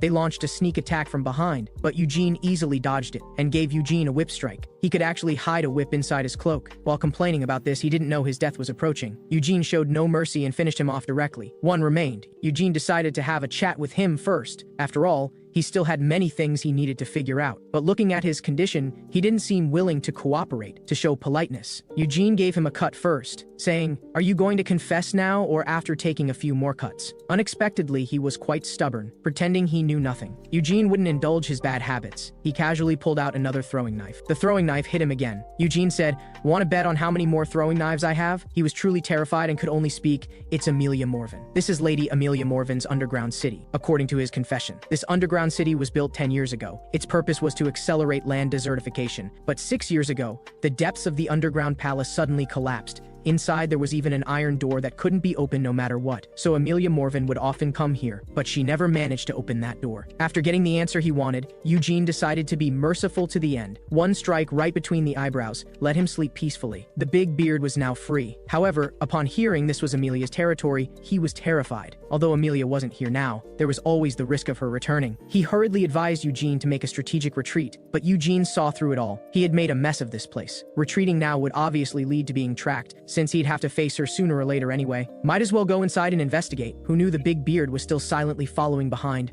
unwilling to leave. Eugene had saved his life twice, so the big beard intended to guard Eugene, swearing to carve out an escape route for Eugene even if it cost his life. Eugene couldn't help but sigh. This person really wasn't capable but loved to meddle. No matter how much he was advised, he wouldn't leave. Having no choice, Eugene decided to convince him with action. He flashed directly behind the big beard. One punch put him peacefully to sleep. Then he left that place. 6 years ago, the underground palace suddenly collapsed. At that time, Eugene was exactly 13 years old, also precisely when Helmo's relics were discovered. Was there any connection between these events? Could it be that Amelia had always wanted to dig up his grave? It seemed that deep pit below should be Helmo's tomb. Suddenly, he stepped into empty space. Eugene fell down. Eugene, who could fly, had already started flying. But Eugene discovered there was indeed a door below, and it was already open. It must have been Amelia's doing, since he was already here. He had to go in and take a look no matter what. Broken walls and ruins. Devastation everywhere. Who had fought here? Could it have been Senya? Eugene had many questions, but the scene before him left him completely stunned. Who was this handsome and heroic statue? This was too handsome. Truly worthy of me. Rugged yet refined and elegant. Helmo Davis, star calendar 421 to 459. Idiot, bastard, useless, childish, but brave, honest, reliable, and great. In memory of you who sacrificed yourself and died first for everyone's sake. Senya, you're really damn annoying. If you're so good with words, why didn't you say this when I was alive? I'm already dead. Who's going to hear it? You're really damn annoying, Senya. After a moment, Eugene finally stabilized his collapsed emotions. It must have been 200 years ago when she sensed the familiar's death. Senya engaged in fierce battle with the invaders here. At that time, she should have been the strongest mage in this world. But even so, the tomb still became ruins. Could Senya have been defeated and died here? But earlier in Yarrow, he clearly encountered her phantom, so Senya definitely didn't die. She must have been injured and went into hiding. Yes, that's it. Then who exactly could defeat such a powerful Senya? Was it the reclusive demon king or the destruction demon king? Although he was reborn, Eugene still couldn't figure out the answer. His former companions should have all cried while hugging pillars here, but he still couldn't imagine that guy crying. Even after defeating powerful enemies during their journey, that guy would still arrogantly blame himself there, reflecting on how he hadn't done well enough. So there was a reason Helmo always wanted to beat him up. He was just being pretentious. Anna said, "Helmo, can you please stop going crazy?" Helmo said, "You think the same way inside, don't you? You also want to beat him up, don't you?" Anna said, "As long as there's light in your heart, it will be filled with love. Don't be so violent, Helmo." Helmo thought, these two guys are teaming up to disgust me. Eugene, lost in memories, also began being sentimental. Today he shed more tears than in his entire lifetime. But just at this moment, the wandering Eugene discovered there was actually a door ahead. Would his own coffin be inside? He pushed open the door. Unexpectedly, there was another door inside, and there was a guard here. Eugene asked, "Who are you? Why are you here?" However, the other party said nothing. just stood there stiffly. He felt no life force from him. Was he a Death Knight? Eugene said, "I'm talking to you, can't you understand?" At this time the other party spoke. "I am Helmo Davis." Upon hearing this, Eugene was completely stunned. Angrily said, "Do you think you're being funny, you soulless Death Knight? Wait, this is Helmo's tomb. Could this Death Knight's body be?" Eugene shouted, "Bastard, take off your helmet right now. I told you to take off your helmet. Hurry up." Then Eugene directly attacked him, truly worthy of his former body. Even though it contained a different soul, his combat power was still above standard. He had even solidified a magic shield. It seemed he wasn't a character that could be easily dealt with. The Death Knight also launched an attack. The attack was blocked by Eugene's sword, but it sent Eugene flying several meters. Such incredible strength. Eugene felt both his hands were aching faintly. The one who created this Death Knight should be Amelia, but no matter what kind of soul she stuffed inside, Eugene's current strength couldn't defeat it. It would require someone as strong as the family head or the Black Knight. But so what? If he did nothing, just let this guy wander around with his corpse, then what would be the meaning of rebirth? As for whether he could actually win, that could only be known after fighting. Eugene struck down with all his might, but he dodged with a flash step. Eugene wasn't discouraged at all. Pulling out weapons from his cloak, the Death Knight blocked with his sword, saying, "You seem to carry a lot of plastic toys. What use are they?" Eugene said, "You talk too much. Just watch me beat you up." The Death Knight said, "Youthful confidence is good, but it can't bridge the gap between you and me." Then he flashed to Eugene's front, provocatively said, "Rookie, you're done for." Eugene said, "You think this is over?" with a flash of light. The Death Knight said, "Impossible. He couldn't possibly dodge that." Looking at Eugene's unchanged expression, the Death Knight now had many questions. Eugene thought, it seems his soul isn't some powerful character either. He doesn't even know about parrying. It's just that this strength is really too powerful. It seems this battle can't be dragged out too long. Although Eugene wanted to end it quickly. But after fighting for so long, he hadn't even broken through the defense, and Eugene's body was obviously reaching its limit. After each collision, he felt his bones might crack at any moment, but as long as his consciousness remained clear, Eugene could keep fighting. The long sword in his hand shattered again. Eugene resolutely drew the storm sword. All his magical power instantly flowed into it. The battle had just begun. Eugene was already getting heated up, knowing he couldn't win but insisting on fighting anyway. Eugene shouted, "Gatling's art of all beings equal." Then attacks struck the Death Knight one after another. Although they didn't break through his defense, they finally gave Eugene an opportunity. He struck with his sword. This sword carried 300 years of skill. "Could you block it?" The Death Knight's mask split in two and fell to the ground. Eugene said, "You trash. Hurry up and turn around so I can see." However, when the other party turned his head, Eugene was stunned. Seeing his former self, Eugene was filled with mixed emotions. Truly a rather handsome man in the local area. Although the soul inside was extremely ugly, it couldn't hide that handsome and rugged appearance. The Death Knight said, "He has already dead, yet you still curse." He flew into a rage, then threw his sword. A mere flying sword could be dodged with a head tilt, but in the next instant, the Death Knight appeared right in front of him. One punch hit Eugene. Eugene was knocked back several meters. He had just thrown away his sword, yet his speed increased so much. Was that sword a seal? Eugene didn't know what to do. To kill the Death Knight, he had to destroy the core in the heart. Other methods couldn't harm the Death Knight at all, but overthinking was useless. Anyway, chopping him up would definitely kill him. Before he could think too much, the Death Knight charged again. Eugene struggled to barely defend himself. Eugene threw Gatling magic bullets again, but the opponent was too fast, impossible to hit. This beast-like alert posture, plus the claws formed by magic weapons wrapped around his hands and feet. Wild fighting style and the madness of losing reason. A werewolf. Amelia had put a werewolf soul into Helmo's corpse, but the werewolf gave Eugene no time to think, directly lunging at his face. At the critical moment, Eugene once again brought out the Moonlight Sword Fragment, but the werewolf's magic was too strong. The Moonlight Sword Fragment couldn't completely dispel the magic, could only barely weaken some of the magic's power. In that case, he could only face it head on. He lunged fiercely. One claw swiped at Eugene. Eugene, unable to dodge in time, was inadvertently scratched by the werewolf, but Eugene finally found an opportunity. Holding the Moonlight Sword Fragment, he struck the werewolf's core with his palm. The werewolf cried out in pain, howled loudly. Eugene looked at his chest. The magic wrapping around the armor had weakened. Then, it was now. Eugene unhesitatingly thrust his sword toward his chest, again threw Gatling magic bullets. Threw Gatling magic bullets, all hitting the werewolf. The Moonlight Sword Fragment separated from the werewolf's chest, then fell to the ground. Eugene said, "With such a big tumor growing on your chest, you still have the nerve to call yourself Helmo." The werewolf had a big tumor on his chest. This made him seem a bit shy, but Eugene mocked that thing for growing so peculiarly. How could the werewolf endure this? He directly charged up for a ramming attack, knocking Eugene to the ground. The werewolf obviously didn't want to let Eugene go easily. Eugene immediately threw up. The scene instantly became somewhat wrong. The werewolf said, "Now reorganize your words." Although he no longer had the strength to fight, Eugene instinctively raised his middle finger. This completely enraged the werewolf. The werewolf pressed him down with both claws. Obviously, he wanted to tear Eugene directly in half. Eugene knew he had to do something immediately, otherwise he might really die. In his previous life as Helmo, he still had one killing move, but using a killing move with his current physical condition would be fatal. Just as Eugene Eugene was preparing to risk everything. The big beard came running from afar. Seeing Eugene in danger, the big beard directly drew his desert treasure sword. Noticing someone charging over, the werewolf lifted Eugene with one hand, then directly threw Eugene out. Eugene crashed into the wall. That probably hurt quite a bit. The big beard thought, "How dare you ignore me? You probably haven't been cut before." He struck down with his sword, but his sword shattered directly. Such a hard desert treasure sword just broke like that. The big beard said, "Run quickly, I've caught him." Eugene said, "You're obviously the one being caught. What are you trying to show off for?" But the big beard was still quite loyal. The next moment, the werewolf also threw the big beard over, directly crashing into Eugene. Both were sent flying, both were rookies. No one should laugh at the other. The big beard was ready to buy Eugene time to escape, but Eugene discovered there seemed to be another way out. At this moment, there happened to be a door behind them. The werewolf wasn't panicked at all, claiming no one could open that door. Hearing him say this, Eugene wanted to try it even more. This was his Helmo's tomb after all. Just as Eugene touched the stone door, the necklace on his chest faintly glowed. The stone door behind them suddenly opened. Under the werewolf's disbelieving gaze, Eugene and the other were instantly sucked into the door, leaving only the werewolf outside. On the other side, the big beard fell directly to the ground. Before he could see the situation clearly, Eugene directly knocked him unconscious. After all, it would be safer if he didn't get involved. Although the big beard hadn't helped at all, Eugene didn't want him to be killed for seeing things he shouldn't. At this time, the bright light in the distance caught Eugene's attention. Why would Bimut put this thing here? 300 years ago, they discovered a mysterious cave. Ancient writings that no one could understand were carved on the walls. Then, in the depths of the ruins, they found the moonlight sword. Helmo said, "Most of my weapons are broken. From now on, this sword is mine. Do you have any objections?" Unfortunately, the moonlight sword didn't acknowledge Helmo, didn't even let him touch it.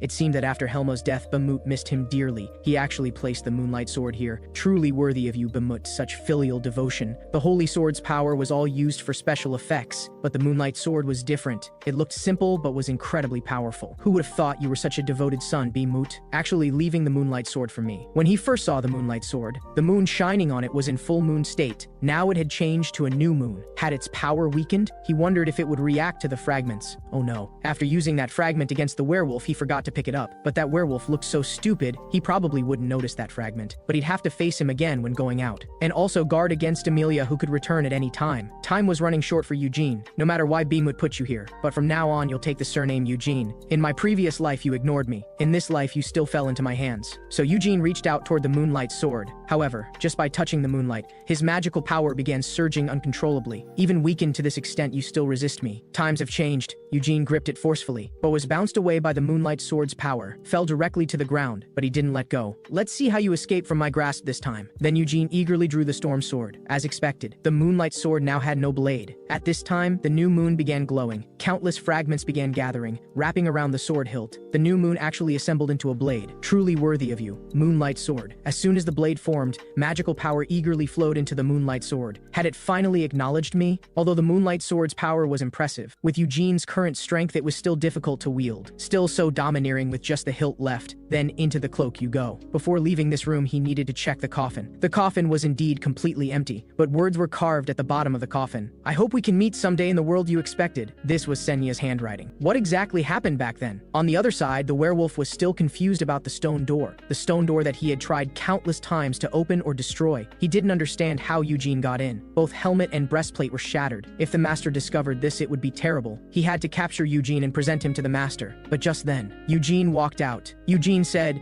"You're still here? Not going home for dinner?" The werewolf asked, "How exactly did you get in?" Eugene said, "Did the big tumor on your chest compress your optic nerve? Didn't you see I just opened the door and went in?" The werewolf suppressed his anger, demanding Eugene explain the situation inside. But Eugene just smiled mysteriously, his face full of secrets. The werewolf, feeling he was being played, couldn't stand it. But today was different from before. Eugene had now been strengthened. Eugene directly pulled out the moonlight sword. With just one strike, he shattered the werewolf's claws, making the werewolf turn and flee. His clear eyes were now full of question marks. His huge mass of magical power just disappeared like that. Actually, Eugene wasn't feeling well either. Just one sword swing nearly left him breathless, his vision darkening, body weakening. But the power was indeed strong, since he couldn't understand Eugene's moves. The werewolf decided to temporarily conserve magic, first compete with Eugene in speed. Eugene naturally showed no fear. After all, he now had dual wielding. The werewolf jumped directly on the spot, leaping to Eugene's front. Eugene immediately swung the moonlight sword. Seeing Eugene swing the moonlight sword, the traumatized werewolf quickly performed a tactical retreat. Eugene said, "You think you're safe just by dodging?" Storm sword, Vild, Gale. Sharp sword energy instantly surrounded the werewolf. The whipped-up wind rushed straight to the tomb ceiling, but it wasn't over yet. The scattered rubble was actually stopped in mid-air by Eugene's magic. Like cannonballs, they all shot toward the werewolf. If he weren't injured, he could have finished him off immediately. At this moment, Eugene's whole body burst with magical power. The burst magical power transformed into a giant hand, instantly grabbing at the werewolf. At the critical moment, the werewolf forcefully twisted his body, finally dodged Eugene's attack. But the armor on his body wasn't so lucky. He roared in anger.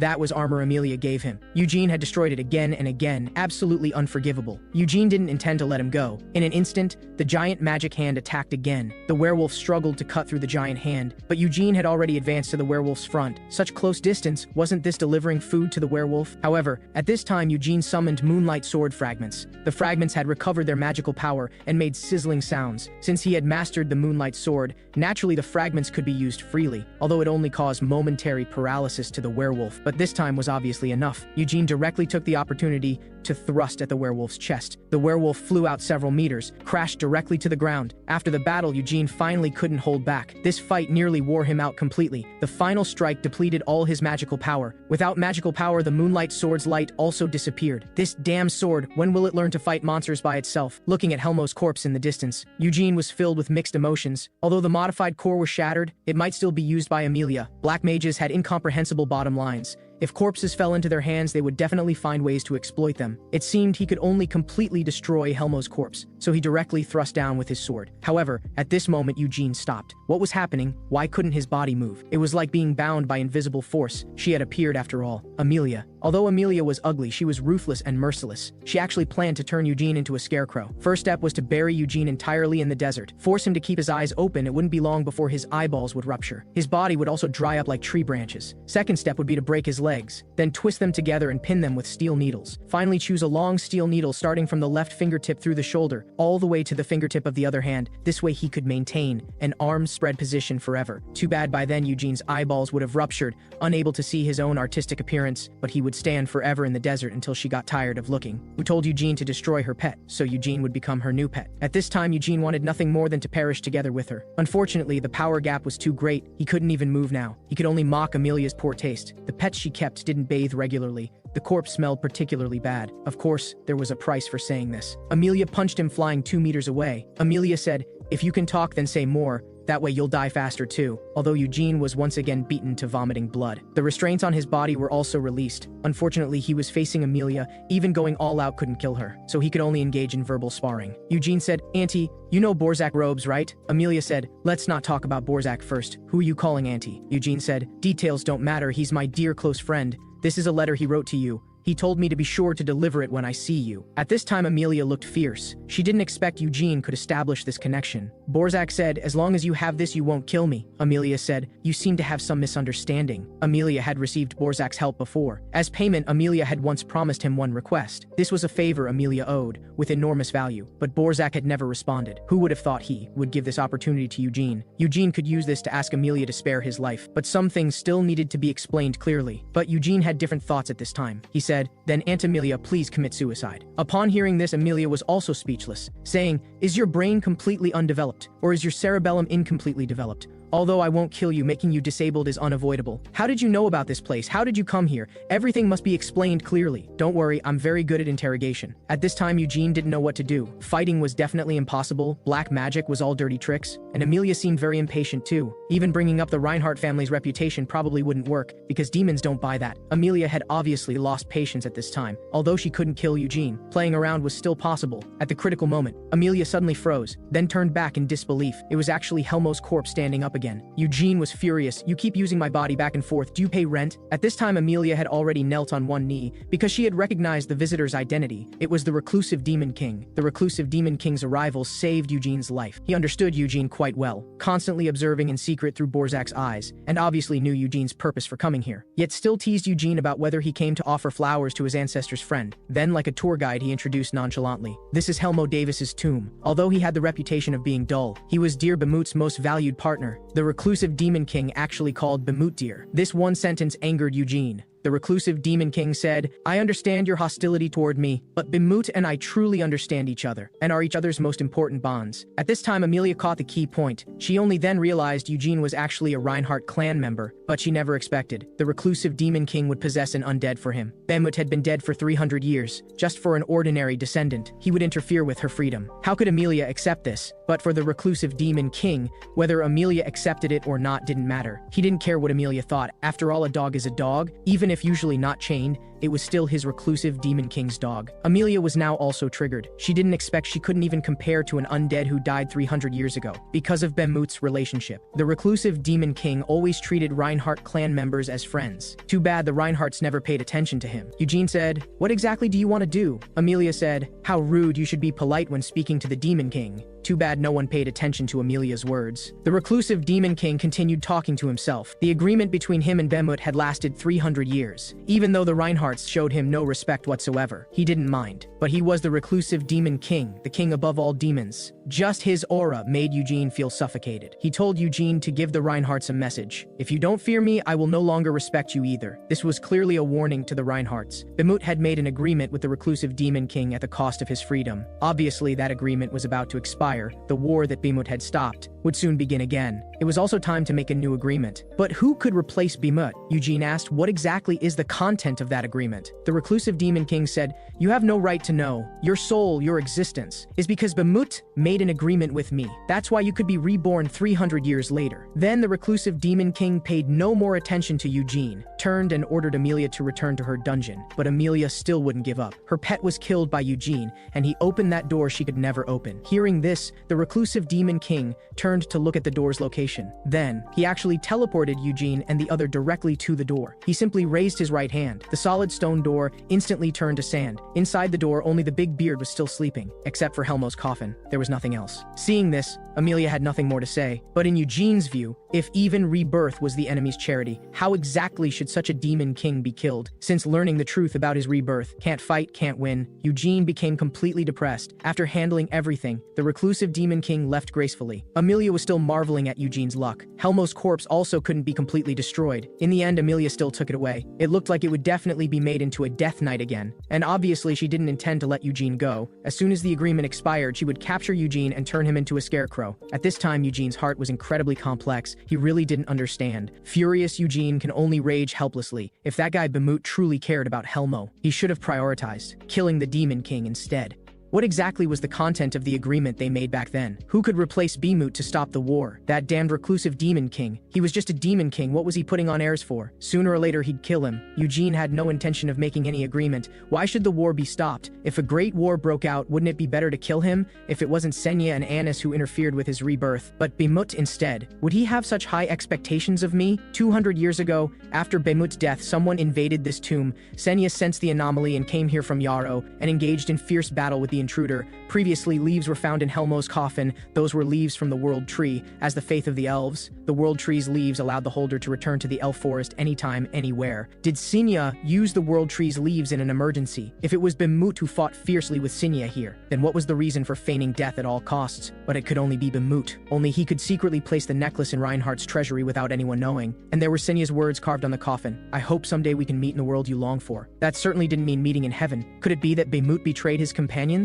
Eugene refused to believe that Bemut would attack Senya. He had to find out the truth, and he had to find Senya. When they first met, Helmo said, "Who are you? How dare you block my way?" Senya kept chattering, thinking Helmo was just a shabby vagrant. Anis also looked disgusted. Morin's intelligence hadn't been very high since then, so he could be ignored. Only Bemut was different. He seemed to have recognized Helmo, and asked Helmo to become his companion. Helmo didn't mind, but insisted he had to be the leader of the team, so they decided to fight. Whoever won would be in charge. The result was obvious. Helmo was no match for Bemut at all, although he stood up again, refusing to give up, and charged at Bemut once more. The two fought from sunrise to sunset. Helmo never won once. He knew he was far behind Bemut, and didn't understand why Bemut would seek him as a companion. Bemut at that time was called the Warrior of Light. Countless people wanted to become his companion, but Bemut seemed to have chosen Helmo specifically. To kill the Demon King, he needed Helmo's power. He said, "Come with us, Helmo." That day, Anis drank down the holy water in one gulp, and could no longer suppress the primordial power within her. She loudly questioned Helmo, "Is there truly an omniscient and omnipotent god in this world? Why does he let her companions bleed? Why doesn't he illuminate the darkness of this world? Helmo said, "You're drunk, Anis. Whether there's a god or not doesn't matter. We'll kill the demons ourselves. That guy probably thinks the same way. Since God cannot watch over this world, then we'll dispel the darkness ourselves." Anis said, "I didn't expect you could say such words." Helmo said, "It's only because I'm annoyed listening to your drunken ranting. If you can't handle it, don't drink. Hurry up and give me the liquor." Anis said, "This is holy water. I can't give it to someone with such lacking faith like you." Helmo said, "I've been the most faithful believer of the God of Light since childhood. Give it to me quickly." But Anis just wouldn't give it to him. Hogani, the holy land of light, where stood a statue of Anis in prayer. 200 years ago, after Anis prayed here, she began her pilgrimage. Senia's seclusion and Anis's pilgrimage didn't overlap in time at all. Anis should have visited Helmo's tomb, but didn't enter the tomb. Otherwise, she wouldn't have left the interior in such chaos. Could her disappearance also be related to Bemut? Until now, Eugene still had no clues. At this moment, the bearded man reminded him. How about meeting Commander Kira? This trip might have unexpected. This chubby guy was Commander Kira. Eugene had even groomed himself specially for this meeting. Commander Kira said, "Eugene Reinhardt, why did you go to the desolate desert?" Eugene said, "I'm not sitting here to be interrogated by you." Commander Kira knew he couldn't interrogate Eugene. The relationship between Nahama and Hill wasn't good. If he openly interrogated Reinhardt, it might cause disputes between the two countries. Those sorcerers who caused land desertification were all hiding deep in the desert. If Eugene had conflict with them, someone should have come to relay the message. So it seemed nothing major had happened. Understanding this, Commander Kira felt relieved all over. He claimed he had people follow Eugene to protect him. Maybe their behavior caused Eugene some slight misunderstanding. But no matter what, Eugene attacked them first. They were just forced to defend themselves. Hearing this, Eugene felt relieved. It seemed this fatty knew nothing about the tomb. The bronze statue, monument, and coffin had all been stuffed into the dark cloak by Eugene. As long as Amelia's side didn't talk, no one would know what happened there. Then there was no need to continue entangling with him. He'd make an appropriate settlement and then return to Reinhardt. Eugene spoke. "Commander Kira, so you're admitting you had people follow me? You wouldn't want Reinhardt to know about this, would you?" At this moment, the fatty realized this guy had come to extort him. He said, "Then how much money do I need to pay to ease our relationship that became awkward due to misunderstanding?" Eugene said, 500 million. Would that be too much trouble for you? A mere 500 million, Fatty Laki didn't care at all. But he was very curious about what Eugene had seen in the desert. Eugene said sand, of course. What else could there be in the desert besides sand? Eugene said he would take the bearded man away, who had threatened him and must pay the price. Fatty Laki had no objections. If Eugene wasn't satisfied, execution on the spot was also acceptable. The bearded man suddenly felt a chill over his head. His life was in danger. But Eugene wasn't that heartless. He just planned to have the bearded man go home to handle horse manure. Fatty Laki said, "Whatever makes you happy." At this moment, a group of people were waiting at the teleportation gate, still cursing and swearing. "Gone for 2.5 years, I really want to see how strong you've become, Eugene." Even the second wife had been waiting by the teleportation gate early. After 2.5 years, she still retained her charm. Still wealthy as always, but no longer so extravagant. After Lyde's incident, she had also come to terms with things. She didn't want to ruin her child's future because of her own desires. Now she didn't care whether Stein could become the family head or not. Therefore, she still hoped Eugene could return. On the contrary, Stein's expression was serious and conflicted. On one hand, he feared his brother had suffered outside. On the other hand, he was afraid his brother would return and directly become the family head. For the Reinhardt family, the family head must be the strongest person in the main family, although Eugene wasn't of main family bloodline. If Eugene wanted to become the family head, Stein feared he would choose to hand over the position willingly. The second wife felt that Stein had grown up. These matters could be decided by himself. If he really couldn't figure it out, he could wait for Eugene to arrive and have a good talk. Soon, Eugene finally passed through the teleportation gate. He didn't expect so many family members to welcome him. But when he saw the second wife, Eugene was stunned. No way, she came too? At this moment, Eugene's father Jahard instantly flew over and gave Eugene a direct hug. At his age, his tear ducts were still so active. But what was with this thick beard? It turned out Jahard had been hanging around with Big Cousin's father during this time. Who knew how much secret sauce he had consumed over the years? Looking at the graceful second wife nearby, Eugene hurriedly bowed and greeted her. The second wife said, "There's no need to be so formal between family members." At this moment, Eugene looked left and right but couldn't see where Stair was for the coming-of-age ceremony. She had gone to the Black Emissary's castle in advance. Unlike Reinhardt's bloodline ceremony, only children of the main family participated in the coming-of-age ceremony. Originally, Lyde should have held his coming-of-age ceremony long ago, but because he had contact with black magic, it never happened. Now, although the main family only had Stein, Steyer, and Eugene, they still wanted to make it grand. Of course, this was also the Elders' Council's idea. Maybe they had too much budget to spend. At this moment, a figure appeared behind Eugene. After seeing who it was, the second wife was stunned. Other people's children brought back girls when they returned home. Eugene was different. He brought back a bearded man. She hoped Eugene hadn't become strange changed during these 2 years outside. Eugene quickly introduced the bearded man's identity and handed him over to the little maid Tina to manage. Tina was also happy to do so. The bearded man's main job from now on would be cleaning horse manure. Other matters would be arranged by Tina. Tina would be his direct supervisor from now on. The bearded man never expected to fall to such a state. He was a desert warrior who split sandstorms and trampled sandworms. Someday he would take out his blade and fight for Eugene again. At this moment, only the two brothers remained on the scene. Stein felt he needed to have a good talk with Eugene. Then the two headed toward the main family residence. Who knew Stein would ask, "Who exactly are you?" This sudden question confused Eugene. Stein continued, "Are you really 19 years old like me?" Eugene said, "Of course not. I'm the reincarnation of Helmo Davis,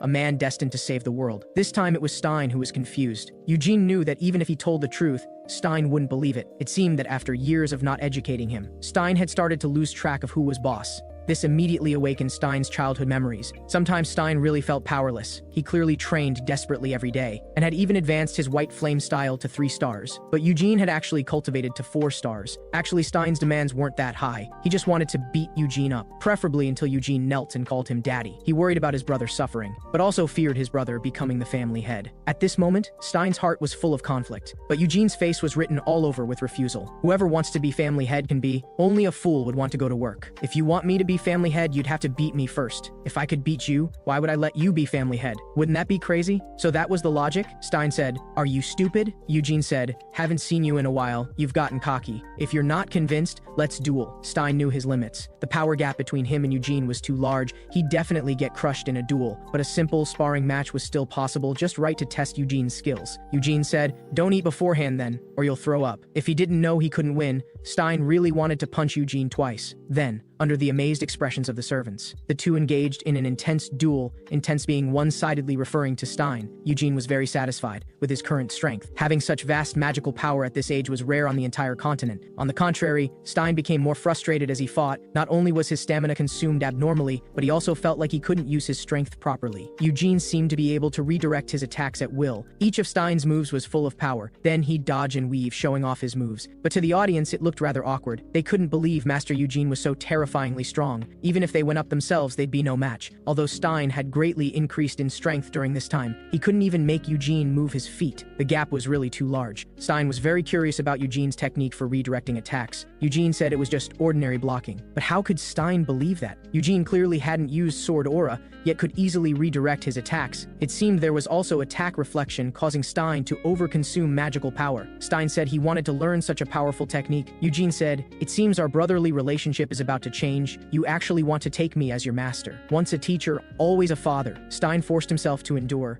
After all, he really couldn't beat him. Eugene said, "That's a secret manual. There are too many people here with prying eyes. Follow me to find a secluded place and we'll talk." It wasn't realistic for Stein to surpass Eugene, but as long as he was strong enough to be worthy of Reinhardt's family head position, that would be fine. Discovering that Eugene really didn't want to be family head, Stein stopped being conflicted. He said, "Although your strength is decent, you really don't have the temperament of a family head." Eugene was speechless and stepped on his foot. Stein cried out in pain. "Are you still a child? Still stepping on toes?" Then Stein asked when Eugene could teach him that technique. Eugene said he was busy with myriad affairs and had no time. When he was free, he'd write it down and Stein could practice it himself. Stein was very annoyed by Eugene's perfunctory behavior, but again, he couldn't beat him. To the south of the Hill Empire lies the Urax Mountains. From 300 years ago until now, this had always been Reinhardt territory. The Black Emissary's castle sat atop Mount Ulrax, and at this moment, a round-table meeting was being held inside the castle. Family head Guyard had already received the message, knowing that Eugene had returned to the main family. A figure beside him said the timing was just right. Guyard actually didn't want Eugene to come to the Black Emissary's castle, but there was no choice. Guyard had broken precedent first. After all, never before had the main family adopted a child from a branch family, so a branch member becoming family head wasn't impossible either. The speaker was none other than the Council of Elders chairman,